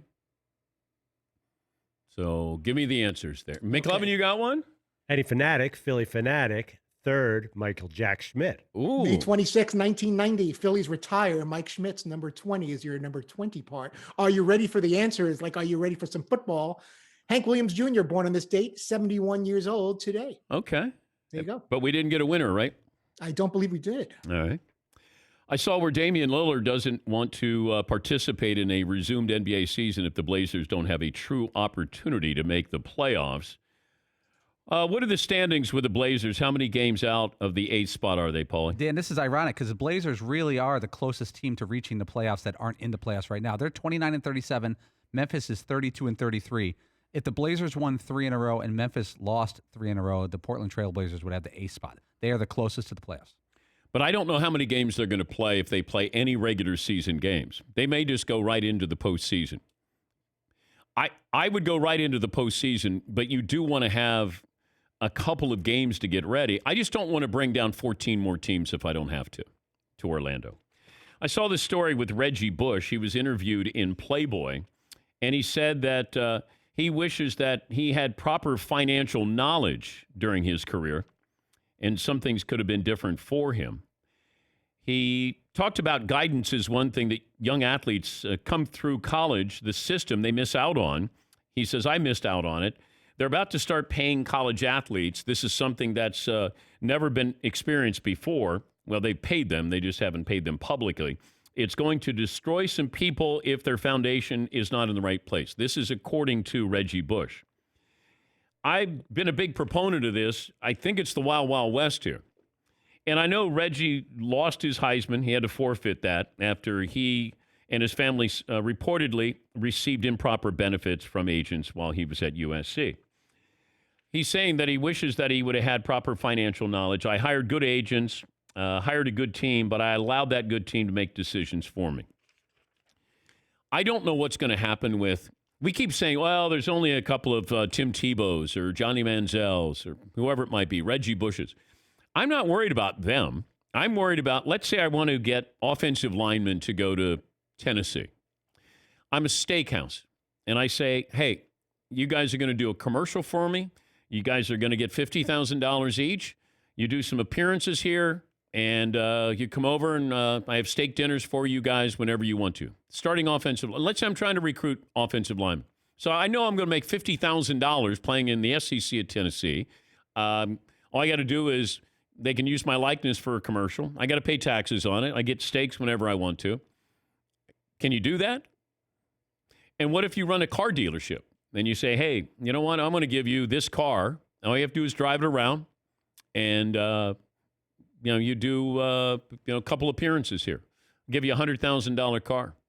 Got a souped-up Corvette. Just want you to drive it around. Got my plates on it. Whatever it is. I just don't know what we're going to allow them to get away with. Like, what is permissible benefits here? And I think Reggie means well with what he's saying. I just think people are going to read into this and say, oh, yeah, you got your money. Yeah, he did get his money. He lost his Heisman. He's saying that financial guidance would be important.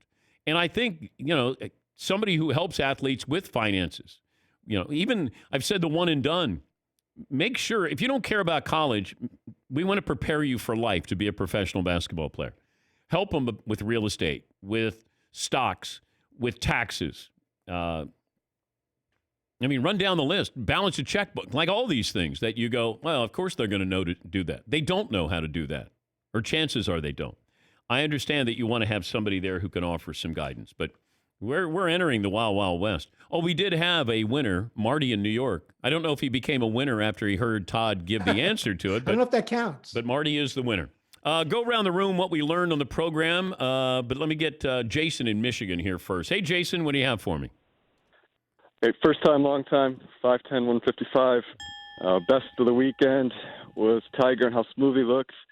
Worst of the weekend is my golf game. My former brother-in-law, played golf with Tom Brady at the University of Michigan course when they were there. A few years later, he gets me on the course. We're out playing. I'm about a 10 handicap. I start striping it midway through the round.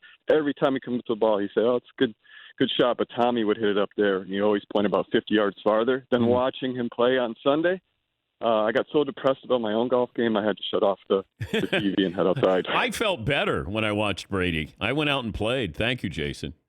And did they ever ask Tom Brady why he doesn't use a driver? He was using a 3-wood off the tee. I would love for him to say, you know what? I have a problem off the tee, or it's in my head. Because he was using a 3-wood the entire time. I was just curious. I'd never heard that. But Jason, thank you for the phone call. Zach in South Dakota. Hi, Zach. What do you have for me? Good morning, Dan. Danette, 6'8", 240, and I've also got someone 110, 8 pounds with me watching his first show today. I got a best and worst and an almost best of the weekend. Okay. Best would have to be my son Thomas being born early Friday morning. Awesome. And getting to introduce him to the world with me wearing his first name is Tom shirt that I got from you guys. Pretty cool. You know what? Take a picture of that if you can, Zach, and send that to us. Yep, Seton and Paulie should have it. I tweeted it at him this morning. Oh, good. Okay. So a worst is the hospital Wi-Fi not being good enough to enjoy a Friday show with him. I hope we didn't miss anything too important there. All right. What part of South Dakota are you in? Sioux Falls. Oh, okay. All right. Well, thanks for the phone call, Zach, and congrats on little Tommy there. We appreciate phone call. Yeah. Caleb in North Carolina is back. Hey, Caleb. Hey, Dan. Good to talk to you again. Glad to see everybody back in the man cave. Fritzy, hope to see you soon. And just some best from the weekend. Saw Kyle Busch won the Xfinity race, repping my alma mater, App State, for the entire race. Great to see. And then Tiger Woods looked great out there on Sunday. All right. Thanks for the phone call. That was my big takeaway. Tiger looked really, really comfortable. And I would be really, really nervous if I'm the rest of the tour. Let's go around the room, and what did we learn on the program? Back left with Todd. Charles Barkley thinks the PGA Tour should mic the players. If you're not going to have fans in the gallery there, let's spice things up a little bit. Well, the hard part is you got to wear that earpiece, and that's uncomfortable. Then you have the battery pack with your microphone on, and some, I think they had 2 battery packs in case one went down. That will take some getting used to. The earpiece, that would take some getting used to. McLovin? Charles says he'll play in the next match as long as he can drink and smoke cigars. Sure, why not? There's no rules. Seton? NFL officials using code words. Mayday, Mayday. Mayday, Mayday. I thought there'd be something a little, saucier than that. I mean, come on. Paulie, what'd you learn today? I think we all learned, apparently, the NFL for years had a sky judge back in New York. Oh, we just got the picture from with little Tom here in South Dakota. Oh, that's cute. Tommy. Yeah, got his Tom Brady T-shirt on. Fritzy, what did I learn today? I think we're a bit more certain that MJ had something to do with Isaiah Thomas not being on the Dream Team. What we learned brought to you by LegalZoom. They made it easy to set up the right estate plan without leaving your home. Take care of your family today. The right estate plan at LegalZoom.com. Great to be back. Good to have Seton and McLovin in the studio. We'll do it again tomorrow. Seton, Paulie, Fritzy, McLovin, yours truly here on The Dan Patrick Show.